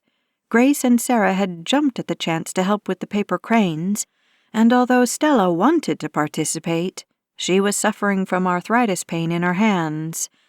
"It's this way every year by the end of winter," she explained, waving away Sally's concern. "Especially when spring is around the corner and the rain starts falling." Not to be left out, though, Stella offered to host the clandestine origami gatherings in her kitchen. "Like a quilting circle," she said, her eyes bright with anticipation. "But we'll sit around my table folding paper squares instead of stitching fabric squares together." The whole gang had applauded the idea, so each afternoon when Roberta came to care for Jason and give Sally a break, whoever was available would gather at Stella's, and over a cup of strong tea and whatever delicious treat she'd whipped up that morning, each of them would pump out half a dozen or more cranes in under an hour. Day by day, Sally added another 20 or 30 more delicately folded birds to her collection. Day by day, Sally also found herself adding more and more happy moments to what had otherwise become a rather dreary life. Delightful, laughter-filled moments that bolstered her courage and confidence, that sent her back to her apartment and her sick husband with a lifted spirit and a smile on her face. In turn, Jason seemed to respond to her new joie de vivre with a renewed vigor of his own. Although she could tell he still dealt with a considerable amount of pain, the new medication seemed to hold the worst of it at bay.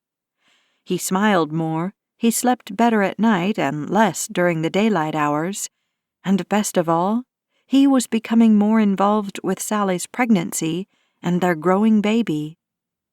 "Give me your hand," Sally whispered one night after they'd gone to bed. She knew Jason was exhausted. He'd only napped for a little over an hour early that afternoon, and then he'd forced himself to stay awake the rest of the day so he might sleep through the night. But she also knew that he was excited to feel the baby's first movements. Since her husband had come home, she'd felt a new fluttering sensation low in her abdomen, especially on the right side, and although at first she tried to convince herself that she was probably just imagining it, the feeling became more pronounced over the passing days.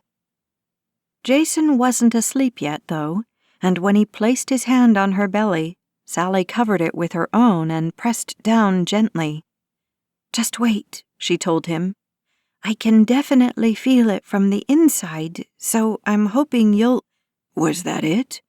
He shifted, rolling to his side toward her, his eyes wide in the glow of the nightlight. "Was that the baby?" Sally nodded, biting her lip to keep from laughing out loud at his exuberant response. She was afraid if she did, she'd disturb the baby enough to make him or her change positions, and they'd no longer be able to feel the movement. "Wow," he breathed, the word filled with wonder. "It's really happening, isn't it?" "It really is," Sally returned softly. "We've got ourselves a little nugget, as Itzy says. She told me yesterday that's what she and Lucy called Ollie before they knew if he was a boy or girl." Jason dipped his head toward her belly and murmured, "Hello, little nugget. It's me, your daddy." Then he stilled, hand still pressed to the spot where he'd felt the baby a moment ago, and waited, holding his breath. To the delight of them both, There was a movement like the flutter of bird wings directly under his palm. A moment later, he lifted his hand to cup Sally's face, then pressed a kiss to her mouth.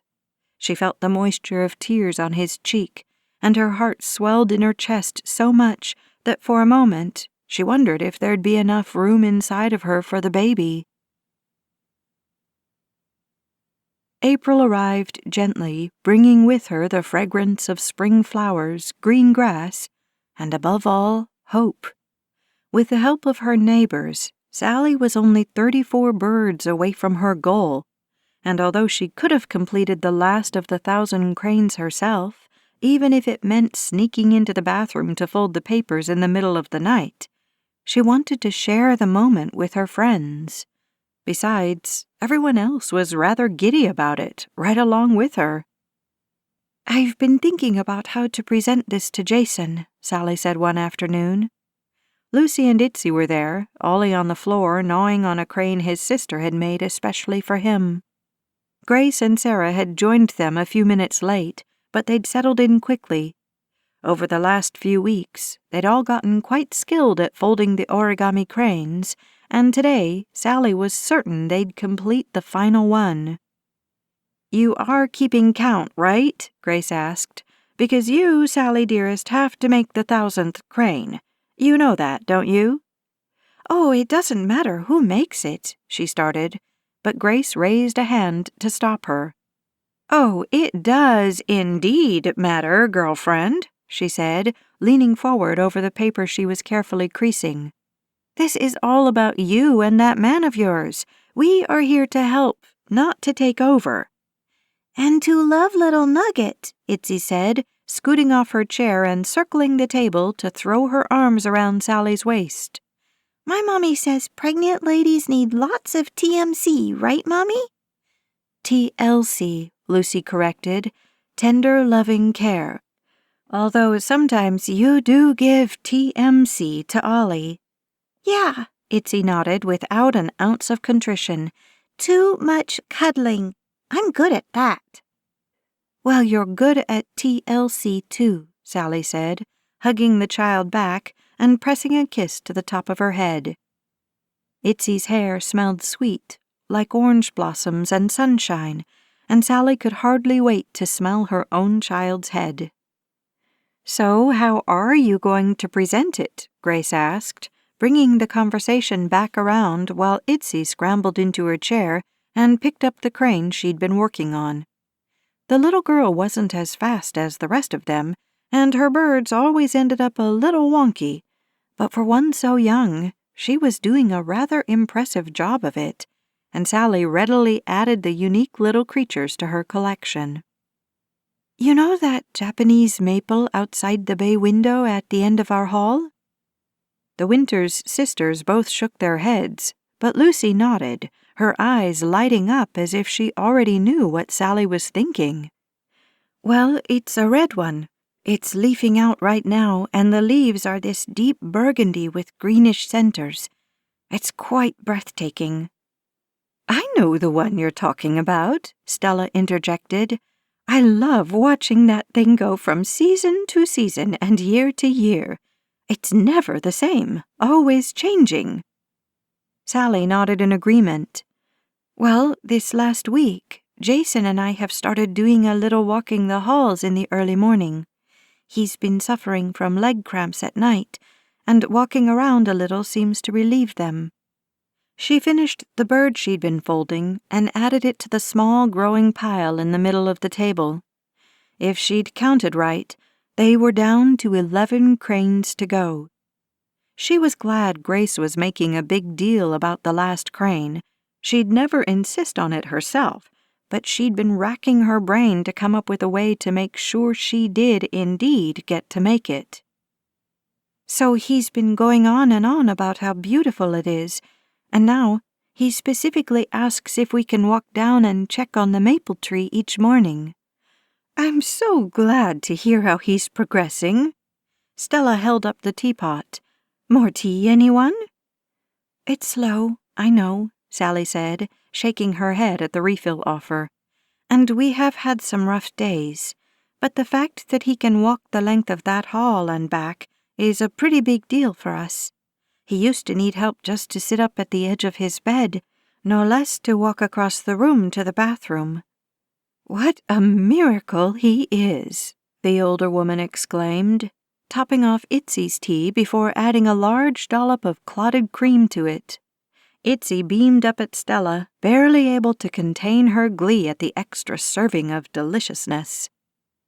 "So I thought I'd string the cranes into long garlands and drape them from the lower branches of that tree.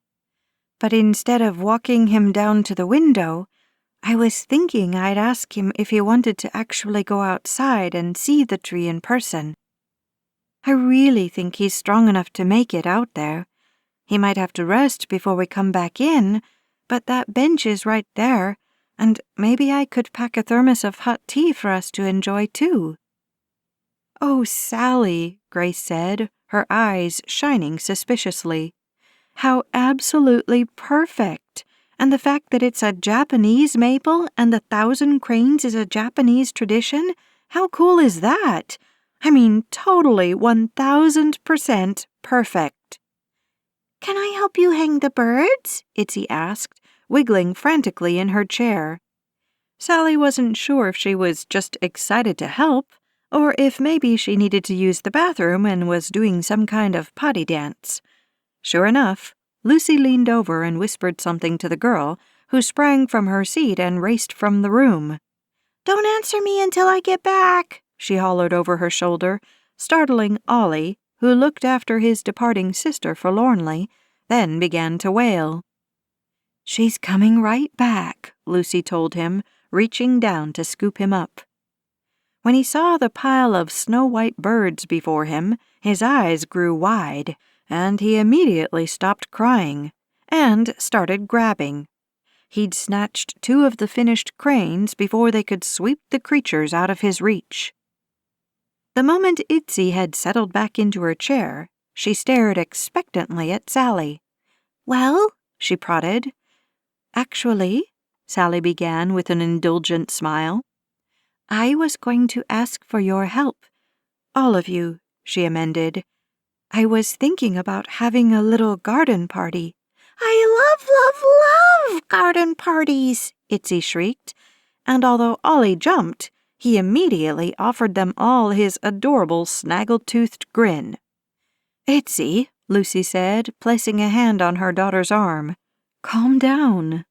"I'm super calm inside, Mommy, I promise. It's just my voice wants to get crazy right now." "Then try a little harder to control that crazy thing, okay?" "Okay," Itzy whispered. "I'm thinking just a little picnic. Everyone can bring their own, if that's okay."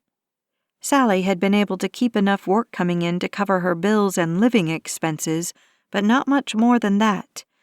Maybe an hour or 2 just enjoying this incredible spring weather and spending time with friends. With you.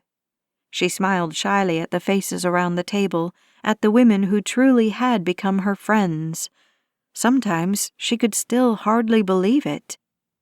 To Sarah, she said, "I'd want it to be in the afternoon, around this time, maybe, so that you can be there, and also so that Roberta can join us.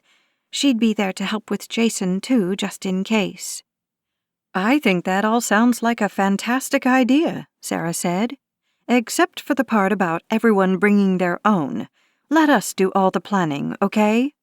"Yes," Stella agreed. "You focus on Jason, on getting him outside. We'll take care of the rest." "And you know we won't take no for an answer," Grace declared, when Sally opened her mouth to argue.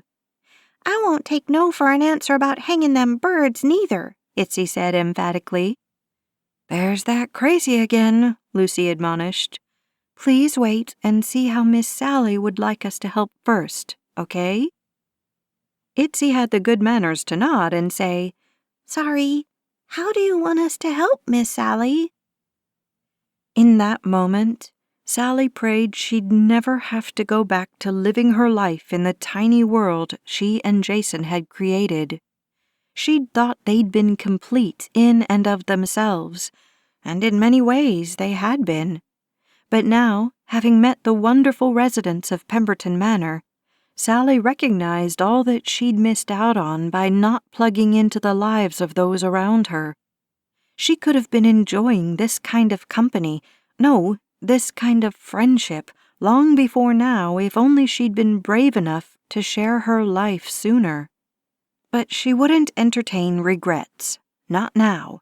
Life was too short, Jason's even more so, and right here and now, she was beyond grateful, and that was a good place to be. "I would be glad for your help with the picnic, ladies," she conceded to the grown-ups. Then to Itzy she said, "Tell you what, do you think you could be the boss of the cranes and get everyone to help you hang them in the trees for me? That way, I can keep it all a secret from Jason." "Yes, yes, yes! Oh my goodness, Mr. Sally will be so surprised," Itzy said, bouncing up and down in place and clapping her hands. Ollie clapped too. Sally could feel a flush creep up her neck, and although it wasn't easy to spot a blush on her olive skin, she knew her cheeks would be warm to the touch. "I'm also surprising him with something else," she began, then cleared her throat, not sure why she was feeling so shy about it. Maybe because it was a first, and maybe because she was a little nervous about how it would all go.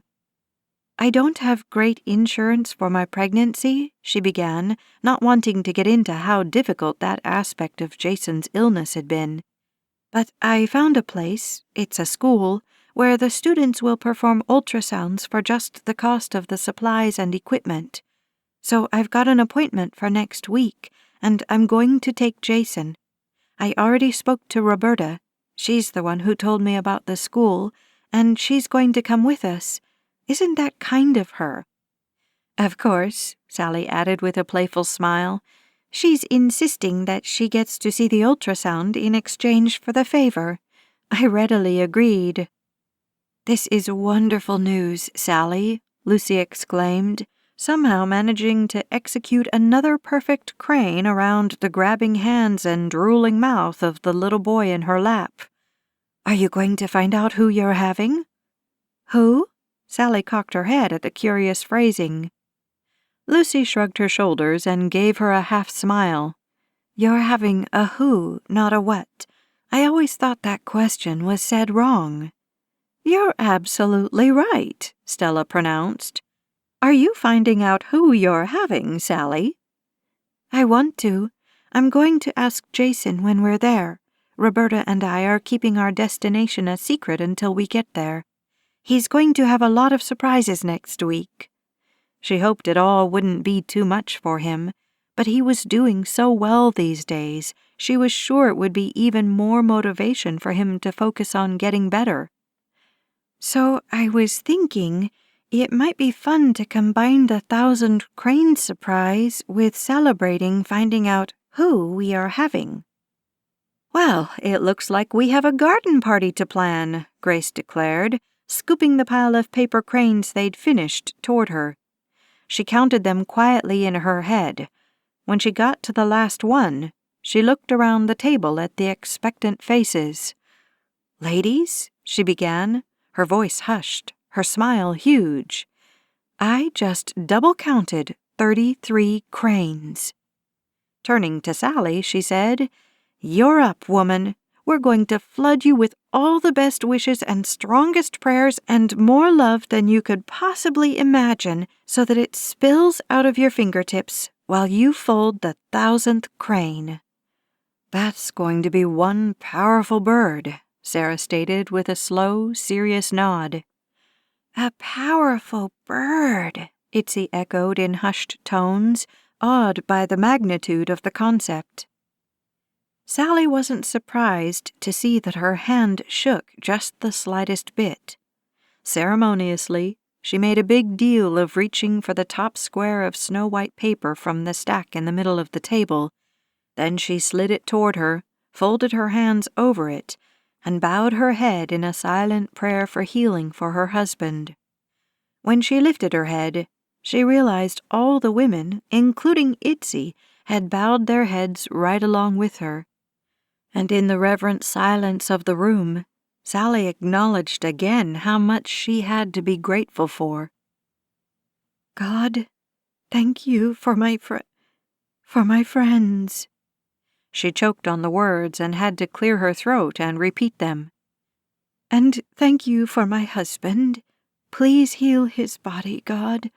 Let him live so he can meet his baby. Amen." It was a simple prayer, nothing eloquent, but she didn't feel the need to be anything other than completely genuine with these women. Grace pulled out her phone to film the momentous occasion, and a few minutes later, Sally set down the 1,000th crane. The group broke out into cheers so loud she thought surely Jason would be able to hear them from the apartment on the other side of the foyer. Chapter 10. 3 days later, Jason took a turn for the worst. He'd had a miserable night. A little after midnight, Sally had awakened to find his side of the bed empty. She'd found him in the bathroom, sitting on the edge of the bathtub, his head in his hands, elbows on his knees. He looked pale and clammy, and she could see the sheen of sweat on his forehead and cheekbones. "I'm okay," he tried to assure her. "I'm just nauseated. I think I ate too much at dinner." Grace had delivered one of her mother's delicious turkey pot pies with a crust so flaky it practically melted in one's mouth. However, he didn't fool her. He'd eaten very little of the wonderful fare, although he'd tried to mask it by pushing the food around his plate. When the morning sun finally shone through the curtains, Jason was too tired to get out of bed. He hadn't suffered from any leg cramps, at least not that Sally was aware of, but she offered to massage his calves and thighs instead of making him walk. He nodded, barely able to open his eyes long enough to acknowledge that he was awake. But the moment she rested her hands on his leg, he flinched. "Too hard," he moaned. She hadn't even started. "Let me get you something for pain," she offered. His response came out a groan. "Please." He hadn't even hesitated, and that alone scared Sally more than his restless night. By the time she returned with his medication, Jason was asleep again, his knees drawn up, her pillow clutched to him. He looked like he was curling in on himself, a self-defensive posture of a victim giving in to the inevitable. Worry wrapped around her like a heavy wet blanket as she watched him, the shallow breaths, the furrowed brow, even in his sleep. When Roberta arrived, Jason was just beginning to stir again.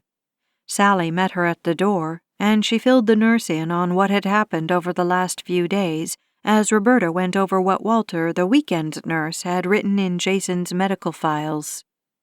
"We've had bad days before, I know," Sally said, "but I haven't seen him like this in weeks.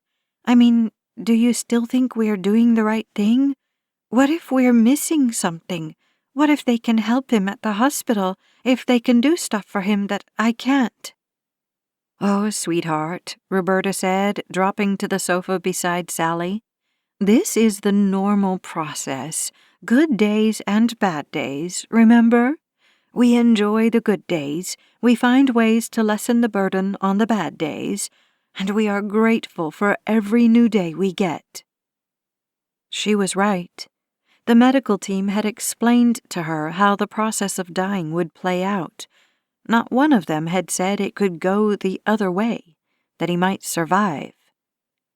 I guess I thought since he seemed so much better that maybe—" She broke off, unable to voice her most desperate need, that her beloved husband would beat the odds and live. Except it wasn't about odds. There were no odds.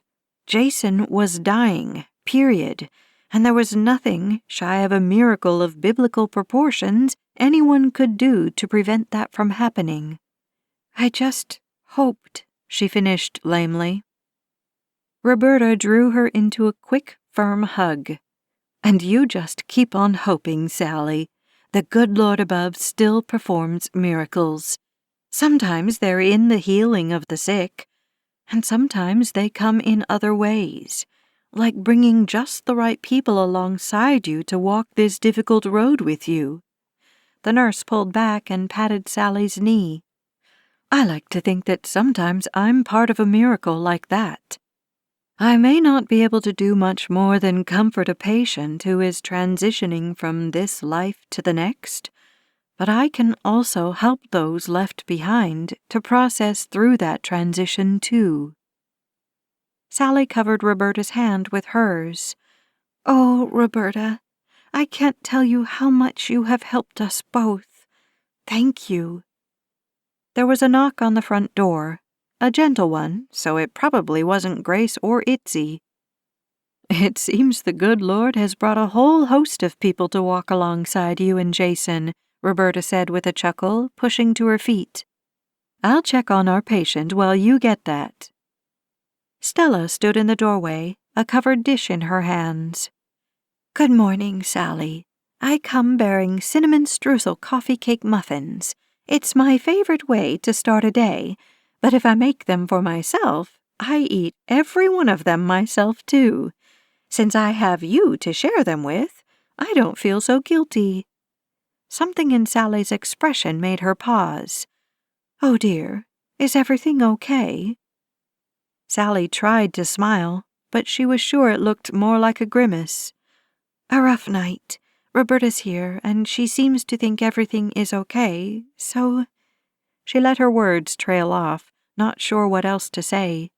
Nothing was okay, not really. Jason was dying, in spite of all the good days, in spite of the joy of the coming baby, in spite of them finishing the last of the origami cranes. "But he's been doing so well," Stella murmured, then shook her head. "I'm sorry. That's such a ridiculous thing for me to say. What can I do for you? How can I help?" Sally just nodded, unable to talk around the lump that lodged in her throat. What had she done to deserve such good people in her life? Roberta's words about miracles replayed in her mind as she took the dish from her neighbor. "Thank you, Stella. These look amazing," she said with a genuine, if a bit shaky, smile. She lifted the clear glass lid, and the aroma of cinnamon and vanilla wafted out like a benediction. Sally's shoulders relaxed as she breathed in the comforting smell. Stella excused herself a moment later, promising to pray and pass the word on to the rest of the Pemberton Manor folks and Grace. Sally returned to her husband's bedside, where Roberta was still taking his vitals, her brow furrowed. Jason opened his eyes when Sally's figure blocked the light from the window. "Hello, my beautiful angel. How are you?" he asked, a thready quality to his voice, almost like he had to push more air out just to get it to work. "I'm fine," she said, moving closer and kneeling on the floor beside him. "It's you we're worried about." "I'm fine too, Sal. Just hurting. Nothing new, right?" "But it hasn't been like this in a while," she countered, studying his haggard features. "Has it?" He shook his head once, slowly. "It's been getting worse the last few days, but yeah, nothing like this." Sally held his hand while Roberta finished entering data in her tablet. "I'm going to have your beautiful angel warm you up some bone broth," the nurse told him as she helped him up to sitting. "While you and I see if we can get to the bathroom and back. I'm going to have you use your walker this morning. Let's keep both of us safe, okay?" Sally could see that he wanted to argue, but after a momentary hesitation, he nodded. She busied herself straightening the bed as Roberta helped Jason stand. The last thing she wanted was for him to know how afraid she was. Several minutes later, while standing at the stove waiting for the soup to simmer, she heard a sharp cry from Jason. She dropped the spoon on the counter, not caring that the brown liquid splattered everywhere, and was standing at the door of the bathroom in a heartbeat. "What's wrong?" she gasped. "What happened?" But Jason seemed all right now. He sat on the closed toilet lid, his hands in his lap, his head falling forward, much like the posture she'd found him in the night before. "I'm all right," he tried to reassure her, but his words slurred together. "I thought I was—" His voice trailed off. He seemed too exhausted to finish the sentence.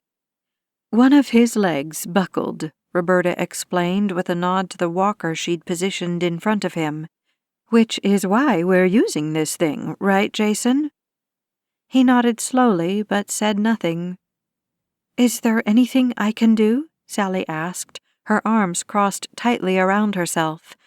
At that moment, she was afraid that if she uncrossed them, she might fly into little pieces.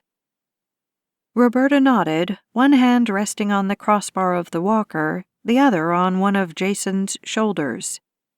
"When our guy is ready to try again, why don't you walk on that side of him and I'll take this side? We're going back to bed for a little more rest." "Can he take anything else for the pain?" Roberta pressed her lips together and eyed Jason for a few moments before saying, "We're pushing the limit of what you can take by mouth, Jason. Let me see if we can get you a pain patch. That might make things easier on you. Fentanyl works quickly, but it's also a slow release, so it stays in your system more consistently." "Works quickly. Sounds good to me," Jason agreed. They made it back to the bed without any mishaps. When her husband sank down onto the mattress, he sighed with relief and closed his eyes. Roberta excused herself to call the doctor. "I'll bring back a cup of broth, too," she told them. "You sit with him until I get back." Jason lay on his side, his head on the pillow, in what should have been a comfortable position. But it was obvious just how tense he was, the tendons in his neck protruding, his jaw muscles bunched up, the corners of his mouth turned down. One of his fists remained clenched at his side, and his toes curled in like he was trying to fist his feet, too. She reached up to smooth the hair at his temple. "I love you, Sal," he said. "I love you so much."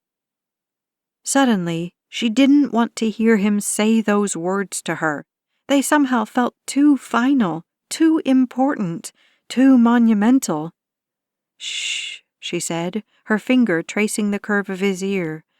"Rest, my love. I'm here." "Tell me you love me." He didn't open his eyes, but she could tell by his held breath that he was waiting for her to respond. "Jason," she whispered hoarsely. "Of course I love you. I love you," she repeated more emphatically. She slid her hand down the column of his rigid neck to press her palm to his chest over his heart. "I love you more than life itself." He circled her wrist loosely with his fingers. "I'm sorry," he whispered. "For what?" she asked, trying to smile through the tears that were building. "Don't be silly." "So sorry for all." He broke off, and for a moment she thought he'd fallen asleep mid-sentence. Then he took a deep breath and said, "I'm sorry for all of this. I don't want to leave you like this." Sally couldn't bear it, couldn't bear hearing him talk like that. Instead of answering, she rose and crawled over him, careful not to bump him, then lay down behind him, curling up against his back. She slid an arm around his waist, her heart breaking at how easily she could make out each of his ribs under the thin fabric of his t-shirt, the jut of his hip bones, every knob of his spine. He was wasting away before her eyes. How had she fooled herself into believing he was getting better? After a few minutes of silence, Sally felt the telltale twitching and heard his breathing deepen, and she realized he had, indeed, fallen asleep. He seemed a little more relaxed now, and although she knew he should eat something, She didn't want to wake him up to feed him. She crawled gingerly out of bed and headed out to cut Roberta off at the pass. The two of them, instead, sat at the little dinette set and talked quietly while indulging in Stella's muffins. As distressed as she was, Sally was surprised to realize that she was ravenous. She'd gobbled up her whole muffin before Roberta was halfway through hers. The nurse took another bite and closed her eyes in appreciation. "Wow, that woman can bake," she said after she'd chased it with a swig of coffee. "I know, right?" Sally acknowledged. "I don't think I've ever eaten so well in all my life." She glanced down at her hands. "I'm still amazed at everyone's kindness. I'd like to say I'd do the same if the roles were reversed, but if I'm being honest, I don't know if I would. I kind of have this self-preservation problem, you know?" Roberta lifted one rounded shoulder and smiled kindly at her. "Well, now that you know how much it means to you, I'd bet my year's paycheck you'd be just like them if the roles were reversed." Sally nodded slowly. "You know, I think you're right. I don't know how I could turn a blind eye now that I've been on the receiving end." "About tomorrow," Roberta said after a few moments of comfortable silence. "For your ultrasound. Do you still want us to try to get Jason there for it?" "I'd really like that, definitely," Sally said, eyeing the remaining muffins with indecision. "But not if he's going to be in this much pain." She paused, then frowned, her eyes meeting Roberta's. "It seems like it came out of nowhere." "His pain?" Roberta shook her head. "No, it's always been there, and it's been increasing all along. It's just that when the medication no longer works, the body doesn't mess around. It's time to take things to the next level, that's all." "Will he have the patch by then?" "I've got the doctor calling in the order already. I'll bring his prescription with me this afternoon." Roberta took another bite before she added, "We'll know very shortly if the fentanyl works, and that will probably determine whether or not he should go with you tomorrow." "I don't want to go without him. I don't want to be there alone, and I don't want him to feel like he's missing out." "Well, then, we will do everything in our power to get him there." The woman brought Sally such comfort. If anyone could make it happen, Roberta could. Chapter 11. By morning, Jason was doing a little better, but the dark circles under his eyes and the way the skin of his unshaven jaw sagged like it was tired of clinging to his bones made it clear to Sally just how hard he was trying to set her mind at ease.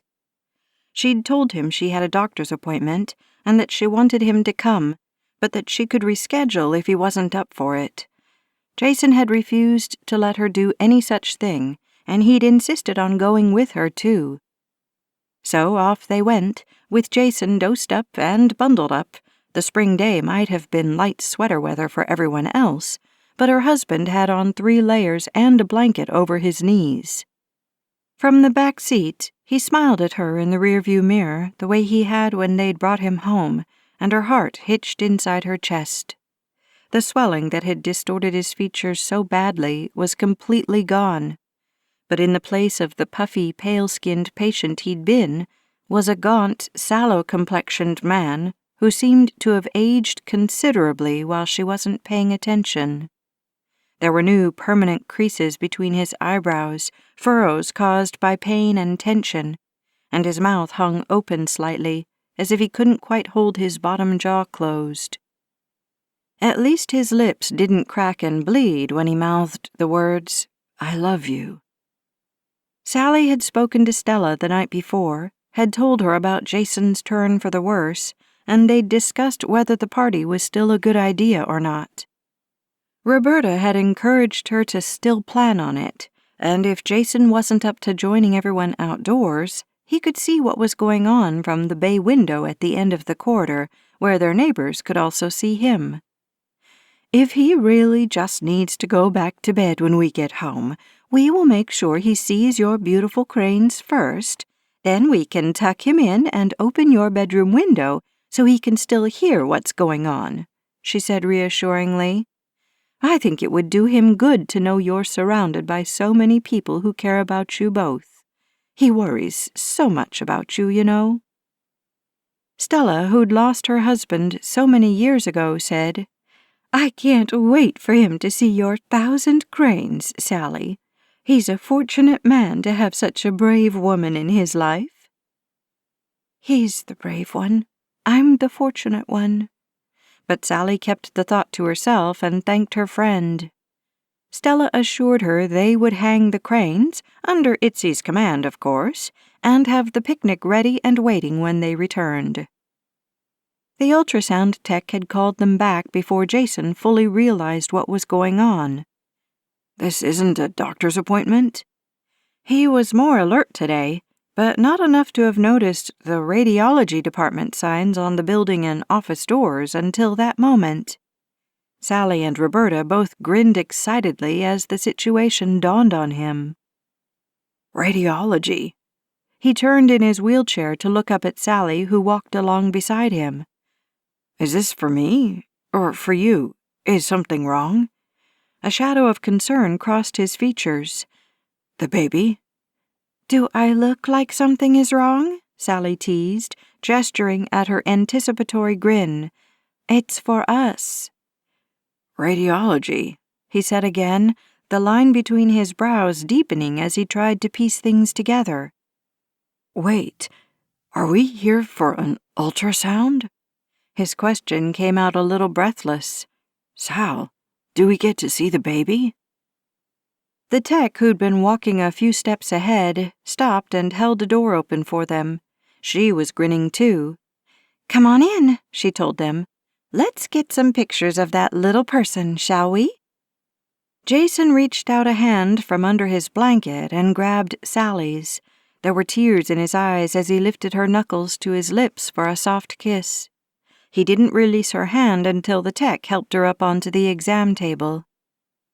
Pamela, the ultrasound tech, might have been a student, but she seemed well-versed on the equipment and procedure. Within moments, she'd tucked protective cloths in over Sally's clothing, squeezed a generous blob of warm blue gel on the little baby bump that had popped out at the end of March, pressed the head of the wand against Sally's belly, and suddenly the room filled with the swishing sound of a heartbeat. "Oh," Sally cooed, and Jason grabbed her hand again, squeezing it tightly, both of their eyes glued to the screen the tech had turned their way. Behind Jason's wheelchair, Roberta leaned forward, enthralled by what she was seeing and hearing too. "Here you go," Pamela said, moving the wand into the slight hollow formed between Sally's pubic bone and the curve of her abdomen. As she manipulated the wand a little more, a tiny being came into view, and Pamela listed off the different body parts they were seeing, even though the baby was faced away from them. A curve of the head, the outline of tiny ears, a perfect spine, 2 arms tucked in close, 2 legs crossed in front, even little toes and fingers. And that's baby's heart, thumping away. "Hello, little nugget," Jason managed to croak out. He turned to Pamela and said, "That's what we call him, or her." Pamela laughed softly, then slid the wand a little to the left and lower. "Well, here's little Nugget's profile. There's his or her nose, and look, see the hand waving close to the face? Your baby is old enough that if— oh, there he goes. He's sucking his thumb, or she's sucking her thumb," the tech added. "At this age, they don't really have a super strong sucking reflex, but once that arm is long enough for the hand to bump the face, the instinct to latch on is strong, and babies will often get a hold of that thumb." "Amazing," whispered Jason. Sally couldn't speak around her own overwhelming emotions. "Are we finding out what we're having today?" Pamela asked, moving the wand again to try for a different view. "Yes," both Sally and Jason said in unison. To Sally, Jason said, "Are you good with that? I mean, we didn't talk about this, but—" Sally smiled and nodded. "I'm so glad you want to know, too." In the glow from the monitor, they could see Pamela's grin. "Well, take a look here." She pointed at the screen where the image had shifted, so they were viewing the baby from underneath. "He's giving us a really good shot of his family jewels, see? Let's take a picture of that." "The first of many embarrassing baby pictures," Roberta said with a chuckle. "A boy," Jason breathed out, his voice breaking. "A baby boy." He covered his mouth as if to hold back any embarrassing noises, but his eyes filled with tears and spilled over. "Oh, Sal, we're having a son." The rest of the visit flew by, but they left the office with a set of easily identifiable images and the euphoric expressions of happy parents-to-be on their faces.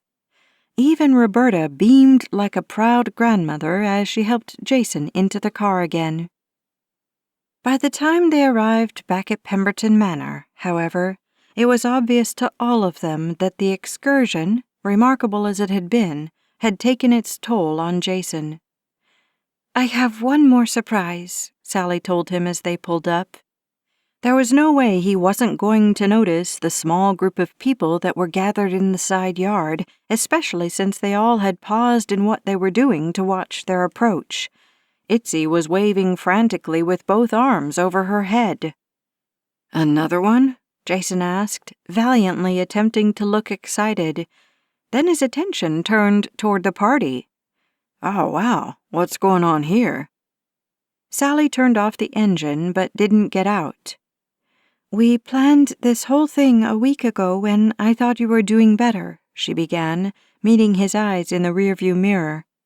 "It's nothing much, just a picnic in the garden to celebrate the fact that we're having a baby. A boy, Jason." She was still swept up in the wonder of the whole ultrasound experience, hearing the baby's heartbeat, seeing all those perfect little features. "Anyway, our friends just wanted you to know that they care about you, about all three of us, and we thought with the weather so beautiful, this might be a nice way to do it. We don't have to stay long, though, just long enough to say hi to everyone, to show off our baby pictures, and maybe to get something to eat. Stella is organizing the food, so you know it's going to be good stuff." She was rambling, hoping against hope that he'd feel well enough for this. "And you can tell them about little Nugget, too." Jason took a deep breath and squared his shoulders before he nodded. "Okay, sure. I could probably eat something." It wasn't quite as exuberant a response as Sally had hoped for, but after the way the week had started, she was thrilled that he was even willing to give it a try. By the time Jason was settled into the wheelchair, Pax was there to wheel him across the lawn.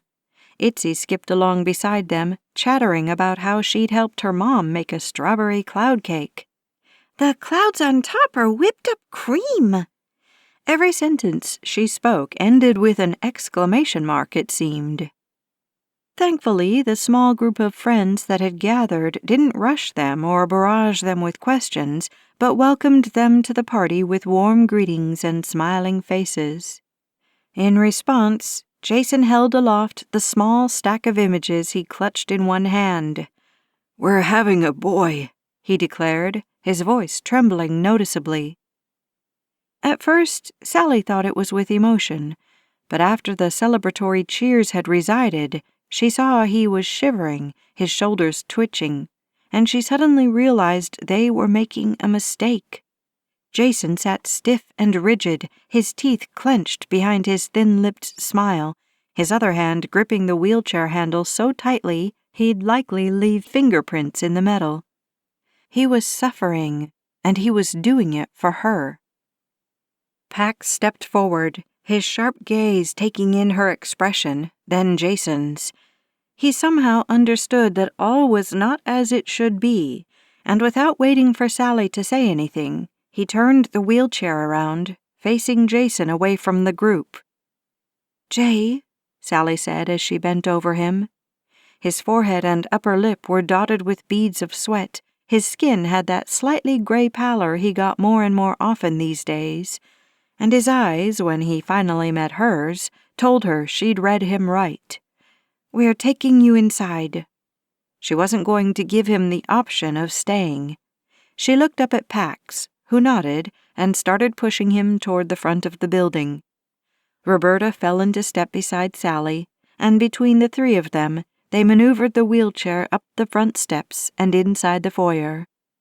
"We can take over from here," Roberta said quietly to Pax, slipping into place behind Jason's chair. "Thank you so much." "Please let everyone know we're okay," Sally told him. "Just worn out. It's been a big day." "Tell them she'll be out shortly," Jason amended. And when Sally started to protest, he insisted, "You go and celebrate for both of us. I'll just be sleeping anyway." She didn't argue with him. She'd make up her own mind after she got him inside and figured out how he was really doing.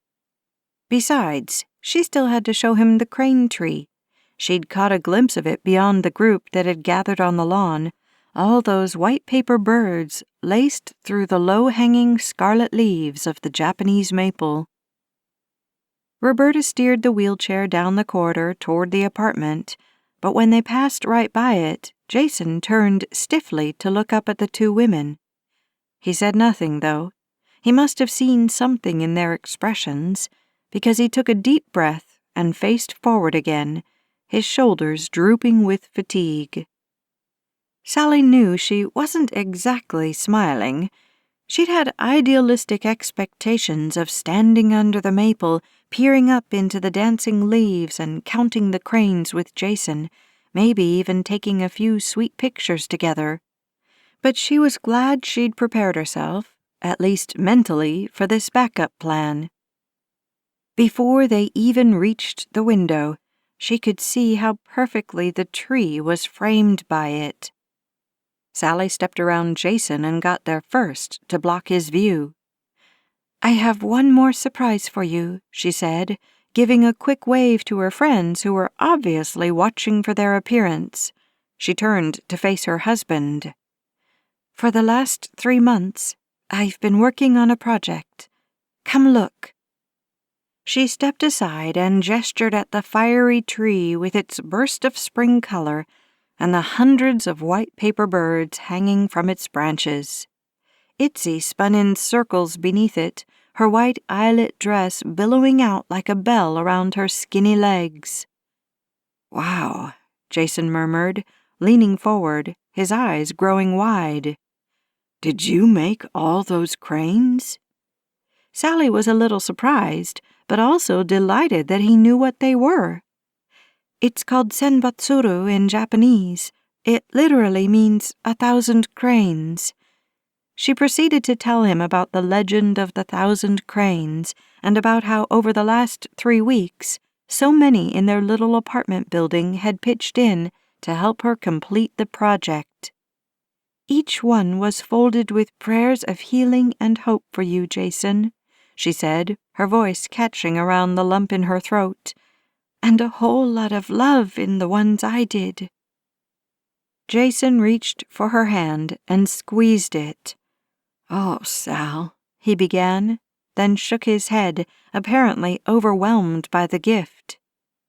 "Do you like them?" she whispered, when the silence had lingered too long between them. Jason nodded slowly. "I love them," he said, pulling her close to his side. "And I have something for you, too. A surprise. Back in the apartment, though." Sally exchanged curious looks with Roberta, but the nurse just shrugged her shoulders and shook her head. "Let's go then," Sally said. "I can't wait to see it." Chapter 12. Once inside the apartment, Jason asked for his walker and excused himself to use the bathroom, somehow managing to do so on his own. He assured them that he didn't need any help, and neither Sally nor Roberta argued, allowing him as much dignity in these basic tasks as he could manage to hang on to. When he returned to the kitchen, he insisted on sitting at the table with Sally for a few minutes before he headed for bed. Roberta set a glass of water and a few pills in front of him. "I'll make you a quick smoothie," Roberta said, waving Sally off when she started to get up to help. "I know where everything is, Mrs. Bishop. You sit." Too curious about what the surprise was her husband had for her, Sally didn't argue with the nurse. When she dropped into the chair across from Jason, he smiled weakly, but his eyes were alight with love for her. She waited, not wanting to rush any of the moments they had together, but she thought she might burst with anticipation before he finally started to speak. He laid his hands palm up on the table between them and waited until she placed hers in his. "I can imagine you making those paper cranes," he said, studying her face like he was trying to memorize each feature. His thumbs moved in slow, delicate circles over the backs of her hands. "Your long, elegant fingers moving like a melody, like a love song to me." He traced the back of each of her fingers. Sally flushed at his romantic words, his rather sensual touch. "Your hands, your beautiful, beautiful hands, Sal." His voice was rough with fatigue, and the way he slouched in his seat made her worry that he might be in more pain than he was letting on. She hoped the pain meds Roberta had given him would at least take the edge off his discomfort. He now wore a pain patch 24 hours a day, but every once in a while, even that wasn't enough. "Thank you," he told her. "What an amazing way to show me how much you love me." "I do, Jason. I love you so much," Sally declared, squeezing his hands emphatically. "I know." He nodded. "I'm so grateful for you, and I love you too." He coughed dryly a few times, then took a sip of water before continuing. "Did you know that cranes are always in pairs or groups, and once they find a mate, they mate for life? They're also migratory birds. And Sal, this is what really jumped out at me. Cranes are symbolic of the end of winter, of spring coming, of hope. They're even mentioned in the Bible. Did you know that? It says that the crane, along with a few other migratory creatures, knows its season. In other words, it shows up at the right time." Sally nodded encouragingly, not sure where all of this was going. Roberta gestured at her from behind Jason, indicating that she was going to duck into the bedroom to change the bed linens. Her eyes glistened with emotion, and Sally appreciated the woman on a whole new level. She was obviously trying to give them their privacy in what was quickly becoming an intimate moment. "My beautiful wife," Jason murmured, his eyes almost imploring her now, like he was trying to get her to understand something behind his words. Then, reaching for something in his lap, he said, "I asked one of my nurses at the hospital, Tanya, to help me. Do you remember her, with the super short bleached hair?" "I do," Sally said. Tanya had been like a ray of sunshine with her wide smile and bright hazel eyes. "I really liked her." "She liked you too," Jason said, "and she was thrilled to be able to help me out with this little surprise for you." He grinned at her, obviously reading the anticipation on her face. "Well?" Sally asked, unable to contain her impatience a moment longer. Without another word, Jason set a small origami box on the table, then slid it ever so slowly toward her. "I was going to give this to you on our anniversary next week, but I think now is better." Sally's eyes grew wide as she drew the box toward her. Did you make this, Jason?" It was perfectly crafted, the ornately patterned papers folded precisely to form clean corners, sharp creases, and straight lines, quilted together into a gorgeous little gift box. "I did," Jason said with a nod, then grinned sheepishly. "It took me a few zillion tries, but I was determined to do it myself. I was going to make you flowers, but I thought that was too cliché."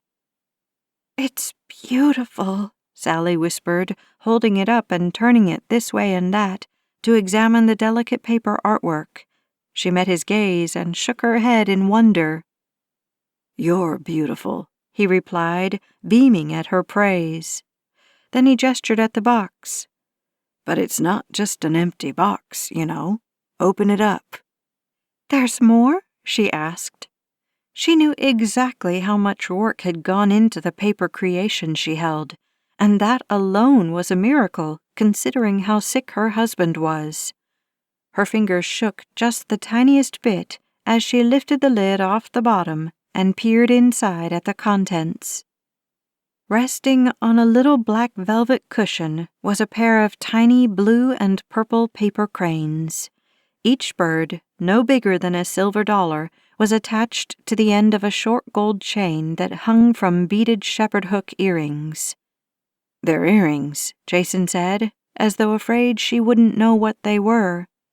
I folded the cranes. I wanted them to be smaller, but I just couldn't get these clumsy appendages to cooperate." He waggled his fingers at her, his tone both proud and self-deprecating at the same time. "But Tanya did the earring part for me. She also coated the paper in resin, so they'll last longer, but I'd still be careful about wearing them in the shower or if your hair is wet." Sally looked between him and the earrings, unable to find any words to express what she was feeling.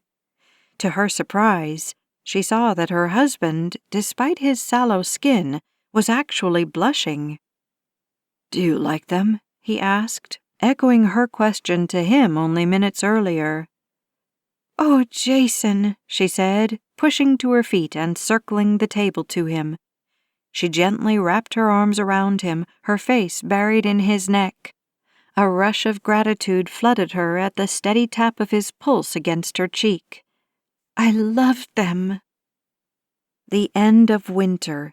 Spring is coming. Hope. Sally straightened and carefully threaded the shepherd hooks into her ears. She shook her head, making the birds dangling from her lobes bounce lightly against her neck. "I love them," she repeated. Chapter 13. Jason was still sleeping when Sally returned from the party, her arms looped with the long crane garlands the gang had helped pull down from the maple tree. After assuring her that the patient had been resting peacefully and that the water in the kettle was already hot for a cup of tea, Roberta headed out for the evening. Sally carefully draped the paper birds over the back of one of the kitchen chairs. She'd hang them from the ceiling over their bed in the morning. She tiptoed into the bedroom and placed her hand lightly on Jason's chest, just to feel the rise and fall of it. Her husband let out a soft snuffle in his sleep, making her smile at the childlike sound, but he didn't wake. The day had brought such wonders, and Sally stood there, gazing down at her beloved flower gardener, basking in the joy they'd shared. A son. Jason's face had glowed like he was lit from within when Pamela had given them the news. He'd been so much more receptive and at peace with the pregnancy the last few weeks, something that had buoyed Sally immeasurably.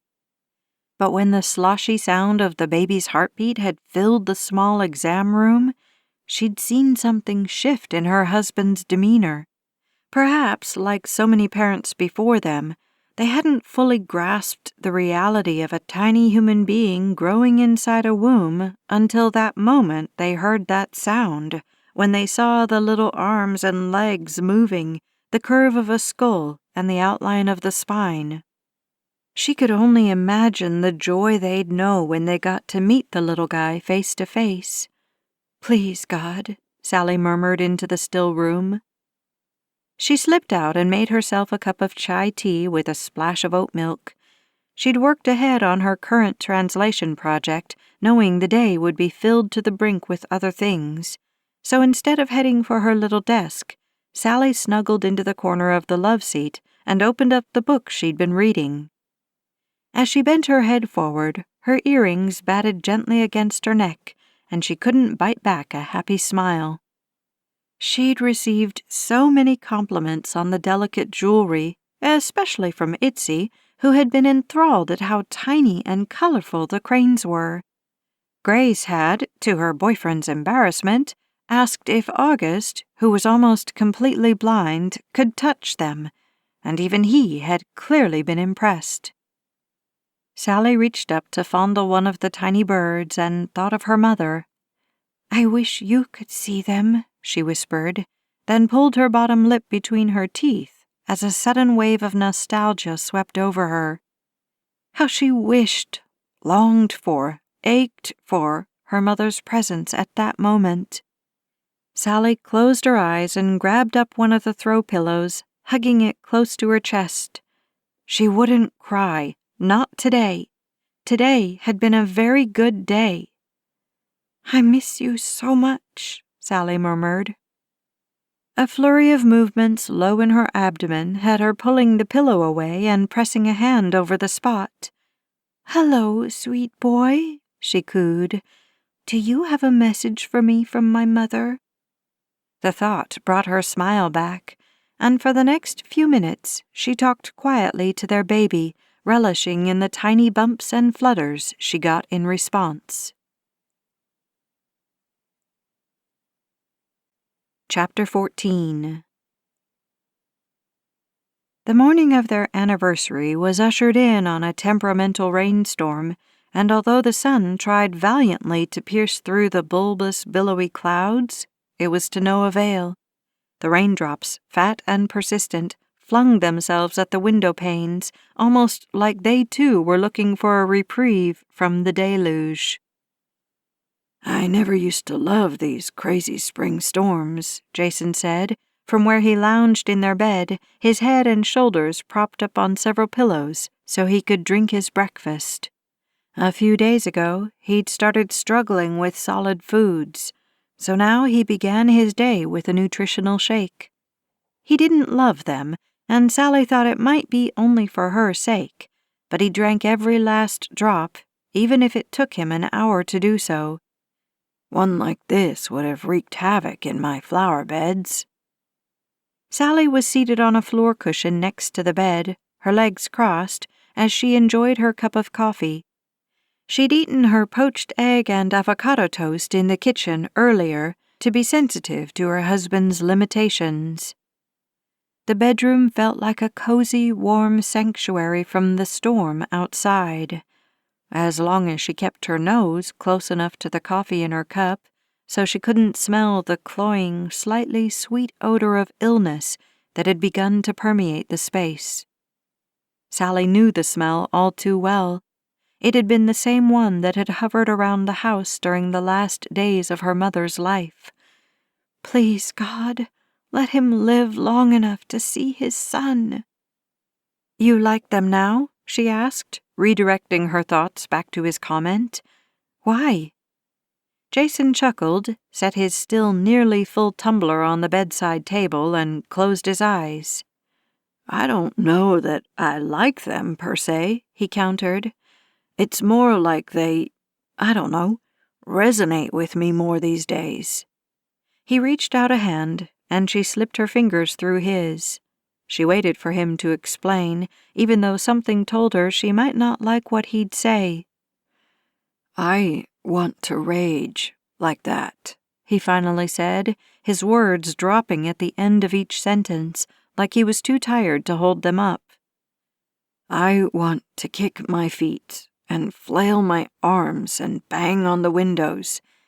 I want to yell at the top of my lungs without being afraid I'll run out of breath."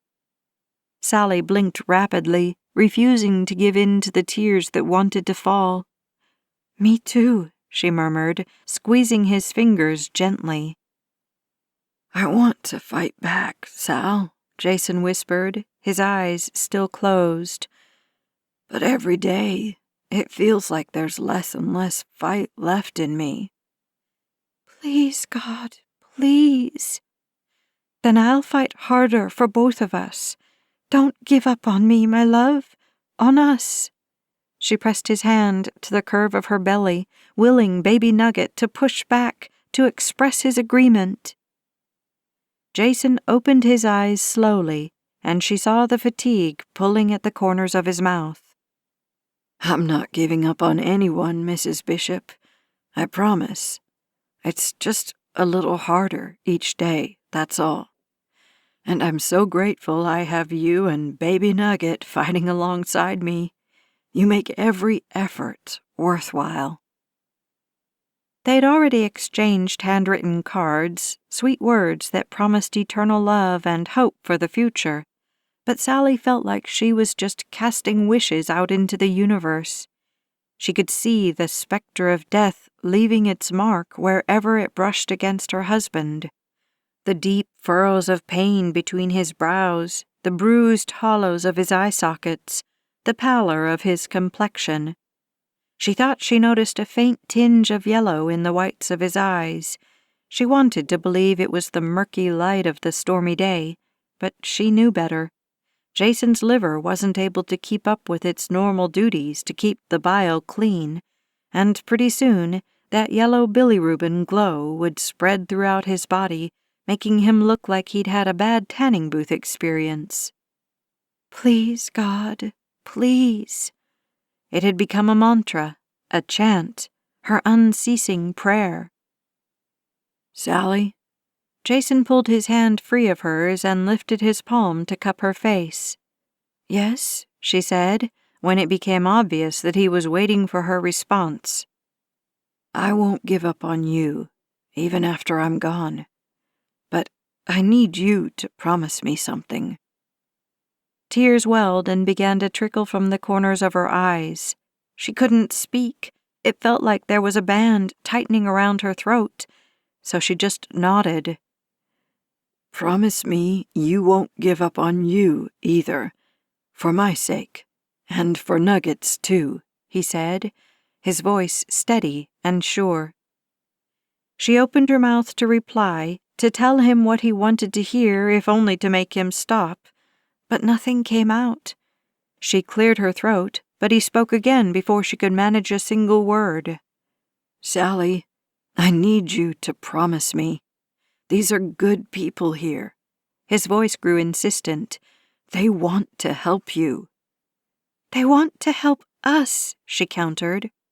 In the last couple of weeks, the folks of Pemberton Manor had showered them with love in the form of meals, time, crayon drawings of unrecognizable creatures. What Itzy lacked in skill she made up for in flair, get-well cards, and a never-ending flow of prayers.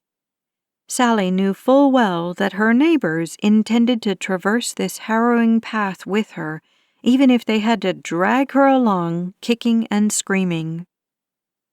"You cannot disappear," Jason said, as if she hadn't spoken. "You have to promise me you won't disappear."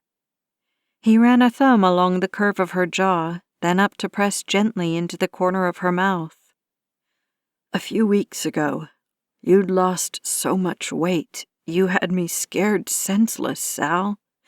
You have to promise me you won't wither away, that you'll take care of yourself and our baby."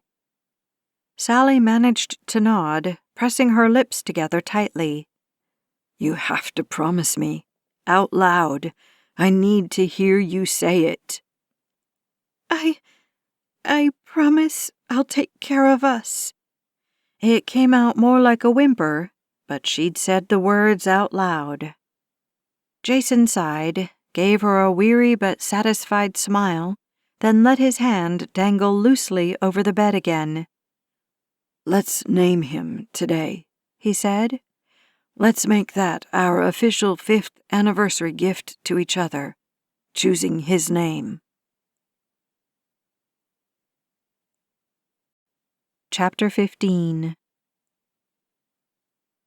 Please, God, please. The prayer played over and over in her head on a continuous loop.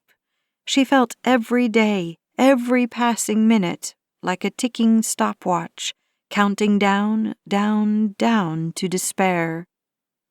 Jason could no longer get out of bed without help, and they'd moved a commode next to the bed so he wouldn't have to manage the 10 feet to the toilet.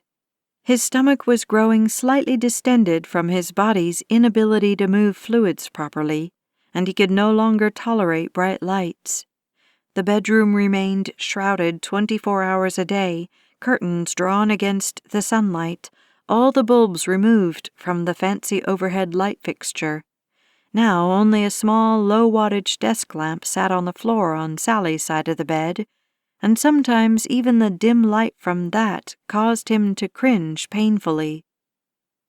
Sally and Grace had tacked the strings of paper cranes up so they crisscrossed the ceiling.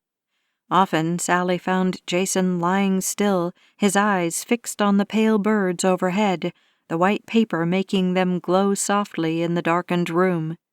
She hoped he was thinking of her folding each one, that he saw in those silly birds a record of how much she loved him, how adamantly she longed for him to stay, stay, stay.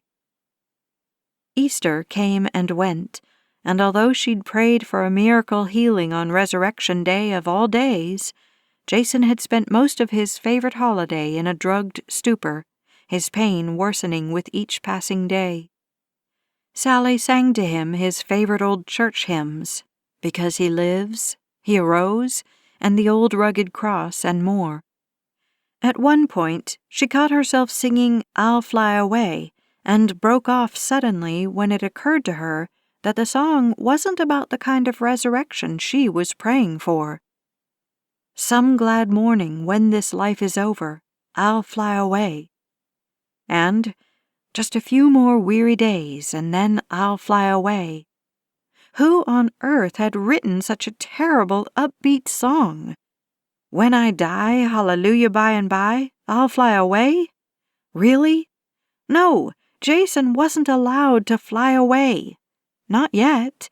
And she wasn't going to give him any ideas by singing those lyrics to him, even though she knew how much he'd once liked the song. I hate it, she muttered, frowning into the darkness like a petulant child. Stupid song. As April began to wind down, however, so did Jason. He slept most of the time, coming awake long enough to acknowledge Sally, to murmur silly things and whispered I love yous to their baby boy. Then he'd drift off again, sometimes even mid-sentence. His doctor had increased his pain meds to such high levels that even when he wanted to stay awake, he inevitably got dragged back under. Sally cherished those moments when he'd open his eyes and seek her out, when he'd touch her face and whisper to her how beautiful she was. When he'd rest his hand on her belly and thank God for Jonathan Benjamin. God's gift is the son of my right hand. That's what little Nugget's name meant, and Sally thought it was perfect. Each of those precious moments were growing fewer and fewer, farther and farther in between, and Sally wanted to behave like an early spring storm. No, a blasting, raging, dead-of-winter storm, and rail at the skies, stomp her feet into the earth, pummel the walls with her fists, to demand that God turn back time.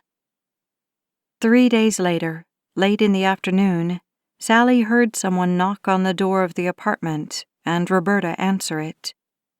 After a few moments of hushed conversation, the nurse slipped into the bedroom where Sally sat in the chair near the curtained window. Grace is here. Can you take a message? Sally asked, not wanting to leave Jason, not even for a second, just in case he slipped away from her while she was out of the room. She kept her eyes fixed on the shallow rise and fall of her husband's chest, his labored breathing amplified in the stillness of the quiet room. Sometimes he stopped breathing altogether, and Sally would lean close, say his name and touch him, urging him to take in another lungful of air. "I came to sit with you," Grace said from the doorway, stepping up behind Roberta.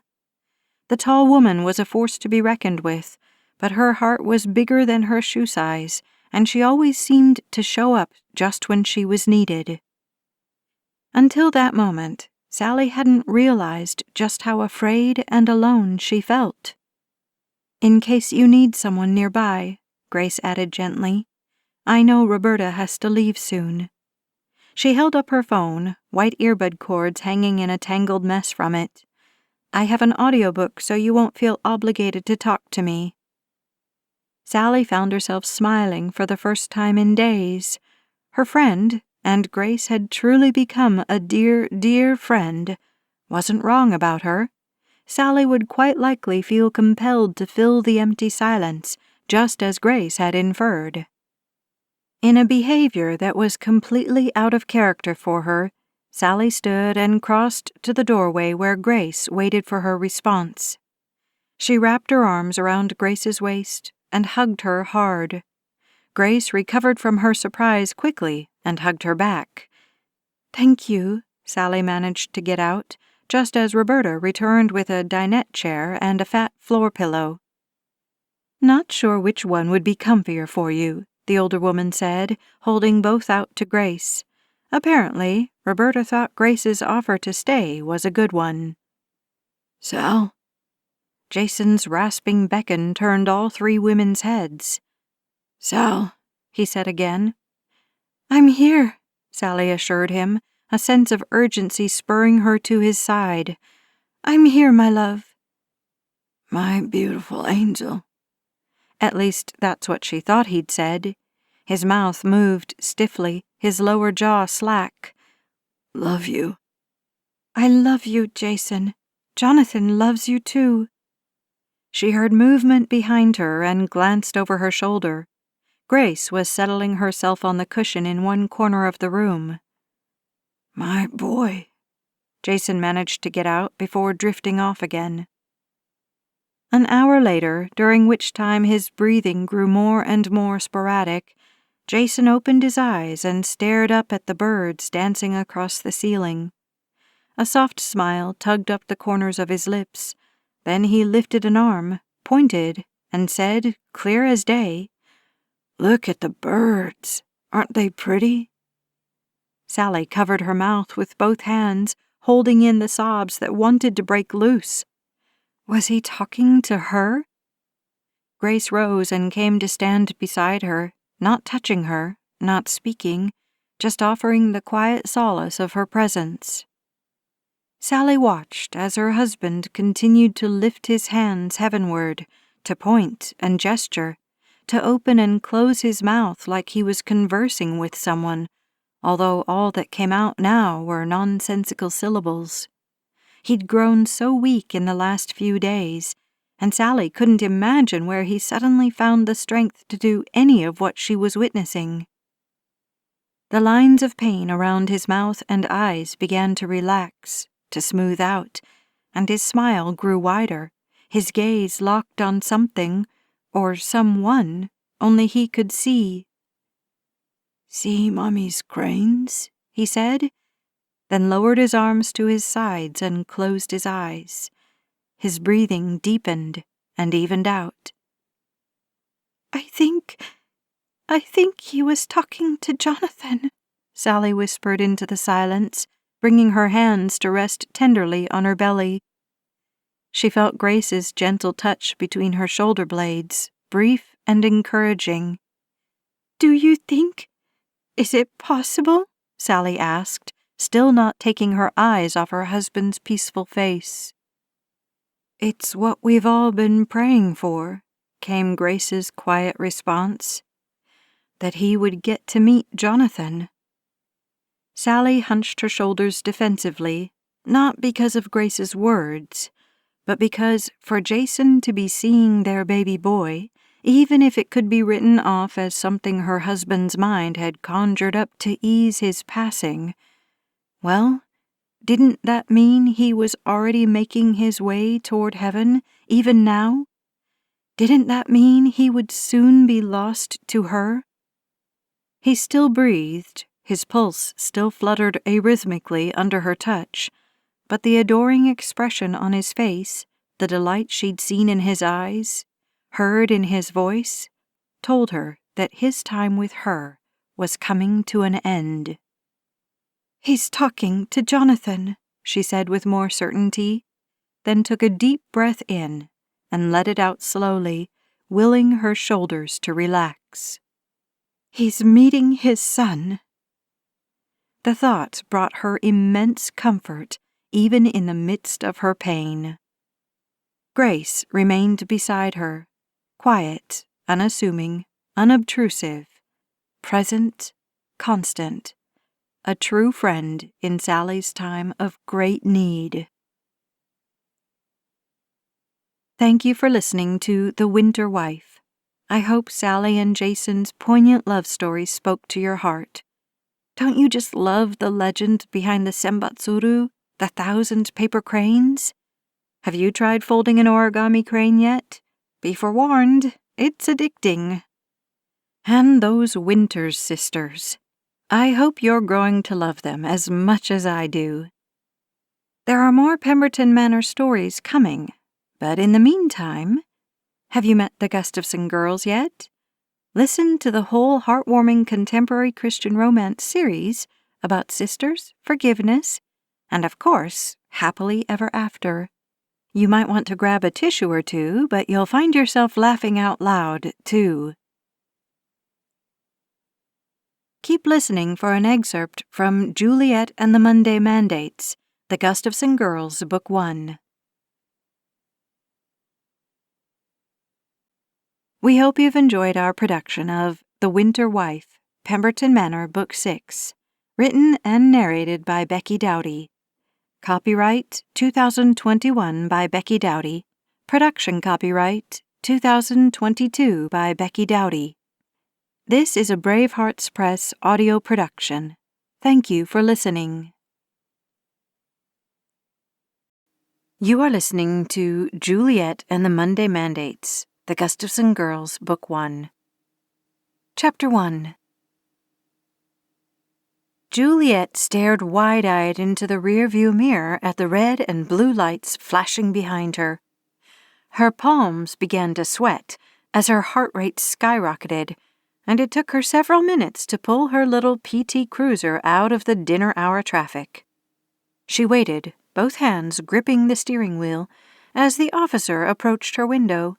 Finding it still closed, he tapped on it, and she jumped, letting out a tiny squeal. "Sorry," she called through the glass, turning the car back on so she could operate the power windows. She worked the knobs, accidentally sending the back seat window up and down twice before she finally managed to get hers open. "Sorry," she repeated, peering up at the very tall officer, whose eyes were hidden behind his sunglasses. "Please turn off your engine, ma'am." His voice was firm, and Juliet scrambled to comply. "Sorry," she muttered a third time, afraid now to look up at him. She toyed with the keys in her lap, sensing his eyes boring into the top of her head. She was sure she'd smell burning hair at any moment. "May I see your license and registration, please?" After wrestling with the latch on the glove compartment, she withdrew the paperwork for her car, then reached into the back seat to grab her purse from off the floor. Out of the corner of her eye, she saw him take a step back and put a hand on his holster. The idea that she might be pulling out a weapon struck her as funny, and she had to bite her lip to keep from giggling.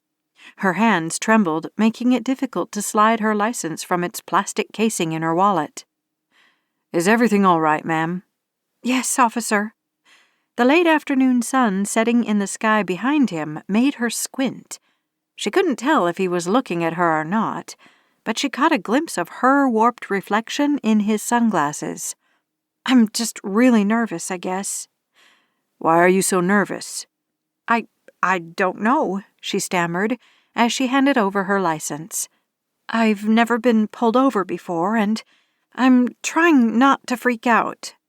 I'm not going to hurt you. Oh, good. Thanks. She grimaced. It sounded as though she'd been afraid of just that. I mean, I know you're not going to hurt me. At least, I think I do. I mean, thanks for trying to reassure me. I can't help it, though. I get nervous easily. She should just close her mouth. She wasn't making things better by talking. Do you know how fast you were driving? I think so.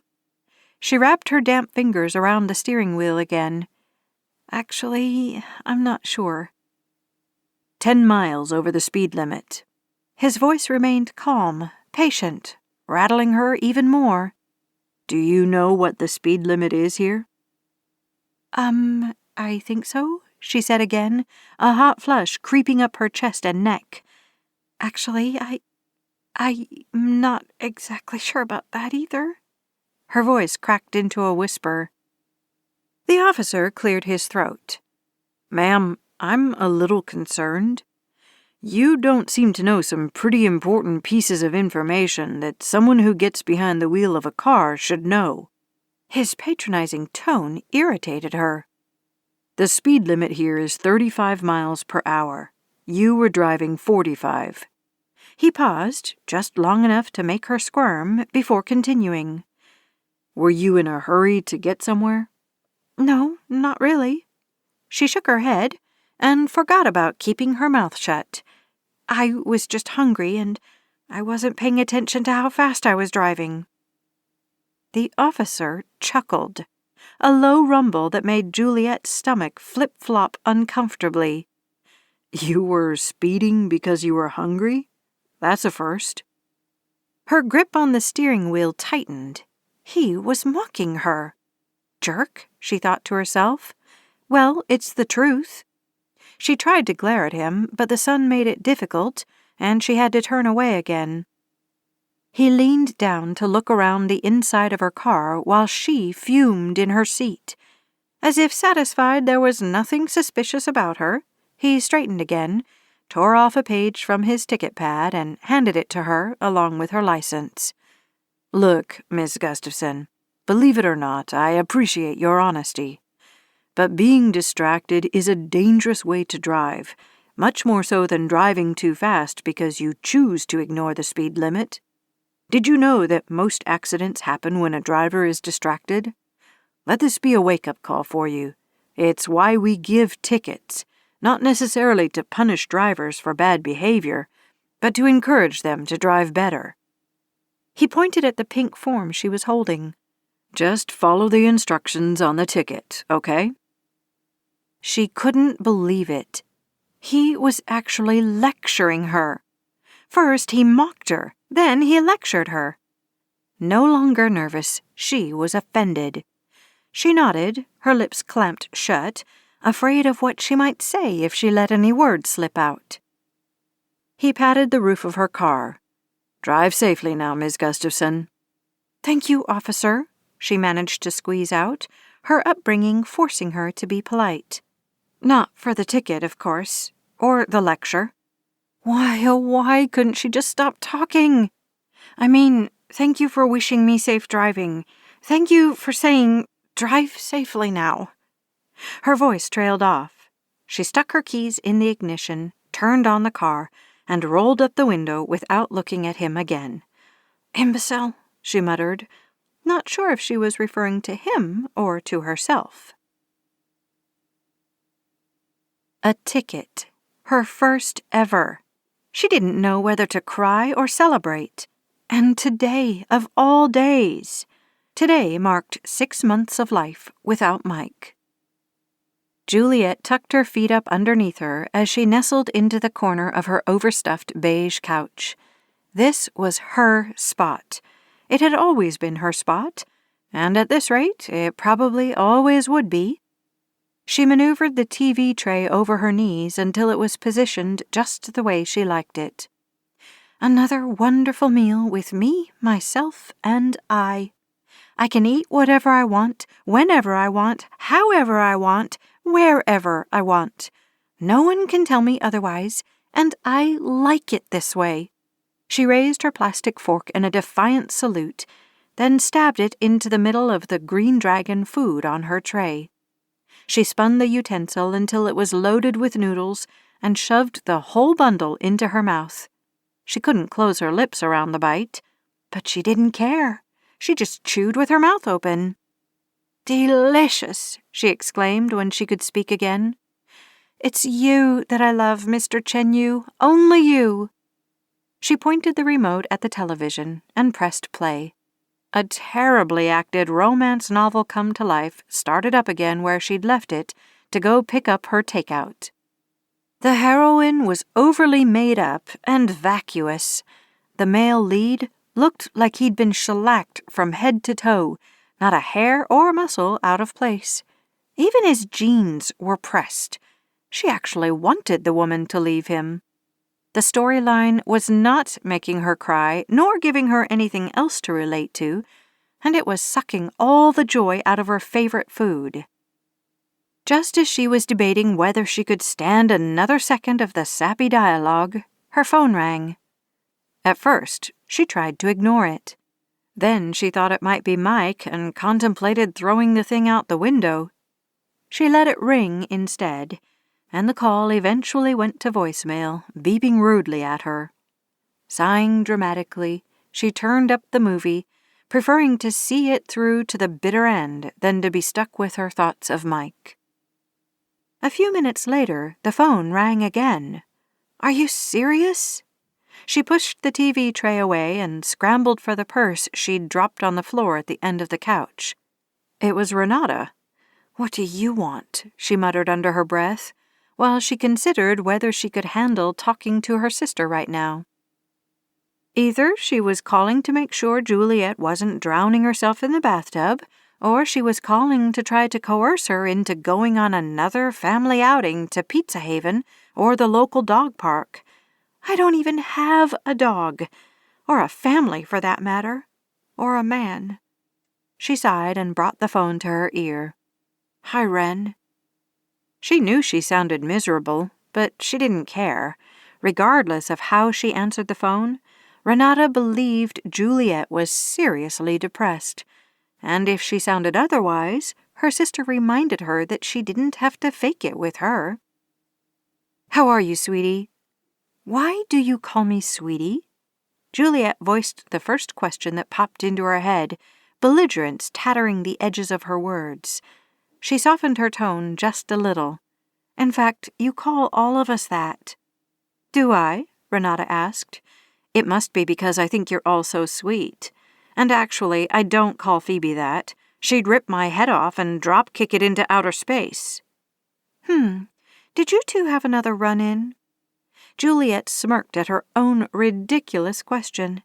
Renata and Phoebe never had anything but run-ins. As though reading her thoughts, Renata replied, "We don't have run-ins. We just think differently. But I didn't call you to talk about Phoebe. I called to find out how you're doing." "I'm fine." Juliet opted for cryptic. She'd forgotten to turn down the movie and was having a hard time focusing on what Renata was saying. "You're fine? Really? What is that noise? Do you have company?" "I'm fine. Really. The noise is a movie. No, I don't have company. Any other questions?" Juliet rolled her eyes as the two main characters on screen started moving toward each other across a parking lot in slow motion. "You're starting to sound like Phoebe." Juliet could hear the disdain in Renata's voice, and it made her bristle. "That's not such a bad thing," Juliet said, defending their younger sister. "Oh, relax. I don't mean it's bad. I just mean you don't sound like you because you're acting like her." Renata sighed. "Again, I didn't call to talk about Phoebe." "What did you call about, Ren?" Juliet couldn't decide which was worse, this conversation or her movie. "We had a G-force yesterday." "All ears now." Juliet grabbed the remote and paused the lovers mid-lunge. What? Why didn't anyone call me? I didn't know. She didn't remember scheduling a meeting with her sisters. Wait. A terrible thought occurred to her. Renata, why didn't I know there was a G-Force yesterday? Because we needed to meet without you. We're having a follow-up tomorrow, though, and you need to be there for that one. What's going on? I don't like the sound of this. In fact, I'm not sure I really want to be there. Juliet's mind was spinning. They'd met without her. That meant they'd met to talk about her. This is another one of your interventions, isn't it? Renata didn't deny it. We're worried about you, sweetie. Stop calling me that. I'm not your sweetie, Renata. I'm not your child, and I'm not some empty-headed twit who needs to be called placating names. Juliet pressed her forehead into the palm of her free hand and closed her eyes, immediately ashamed of her uncharacteristic outburst. Look, I don't need an intervention, okay? Yes, I'm sad. Yes, I'm even slightly depressed. When I think about Mike, I get hot and sweaty, but not in a good way. I get sad and then angry, and then wonder what's so wrong with me that he couldn't love me like I loved him. Wouldn't, Renata interjected. Love is a decision, Juliet. That's why John and I are still married after all these years. Ah, yes, Mr. and Mrs. Perfect. Regardless, my reactions are normal. I'm not on the verge of suicide, and I'm not going to go be a hermit on some isolated mountaintop. I just need a little time to lick my wounds and heal up a bit. There was silence on the other end of the phone. Ren, are you still there? Tomorrow, 5 o'clock, your place. That way you can't ditch us. Come straight home from work, Juliet. Don't dawdle. The phone went dead in her hand. Yes, Mother, Juliet muttered. She glared down the sofa to her spot at the other end, where her food waited patiently, trying not to congeal. Her plastic fork had been knocked to the floor in her scramble for the phone, and was nowhere to be seen. She didn't really care. She wasn't so hungry anymore. I need a dog, she said. One that will love me unconditionally and eat my cold leftovers.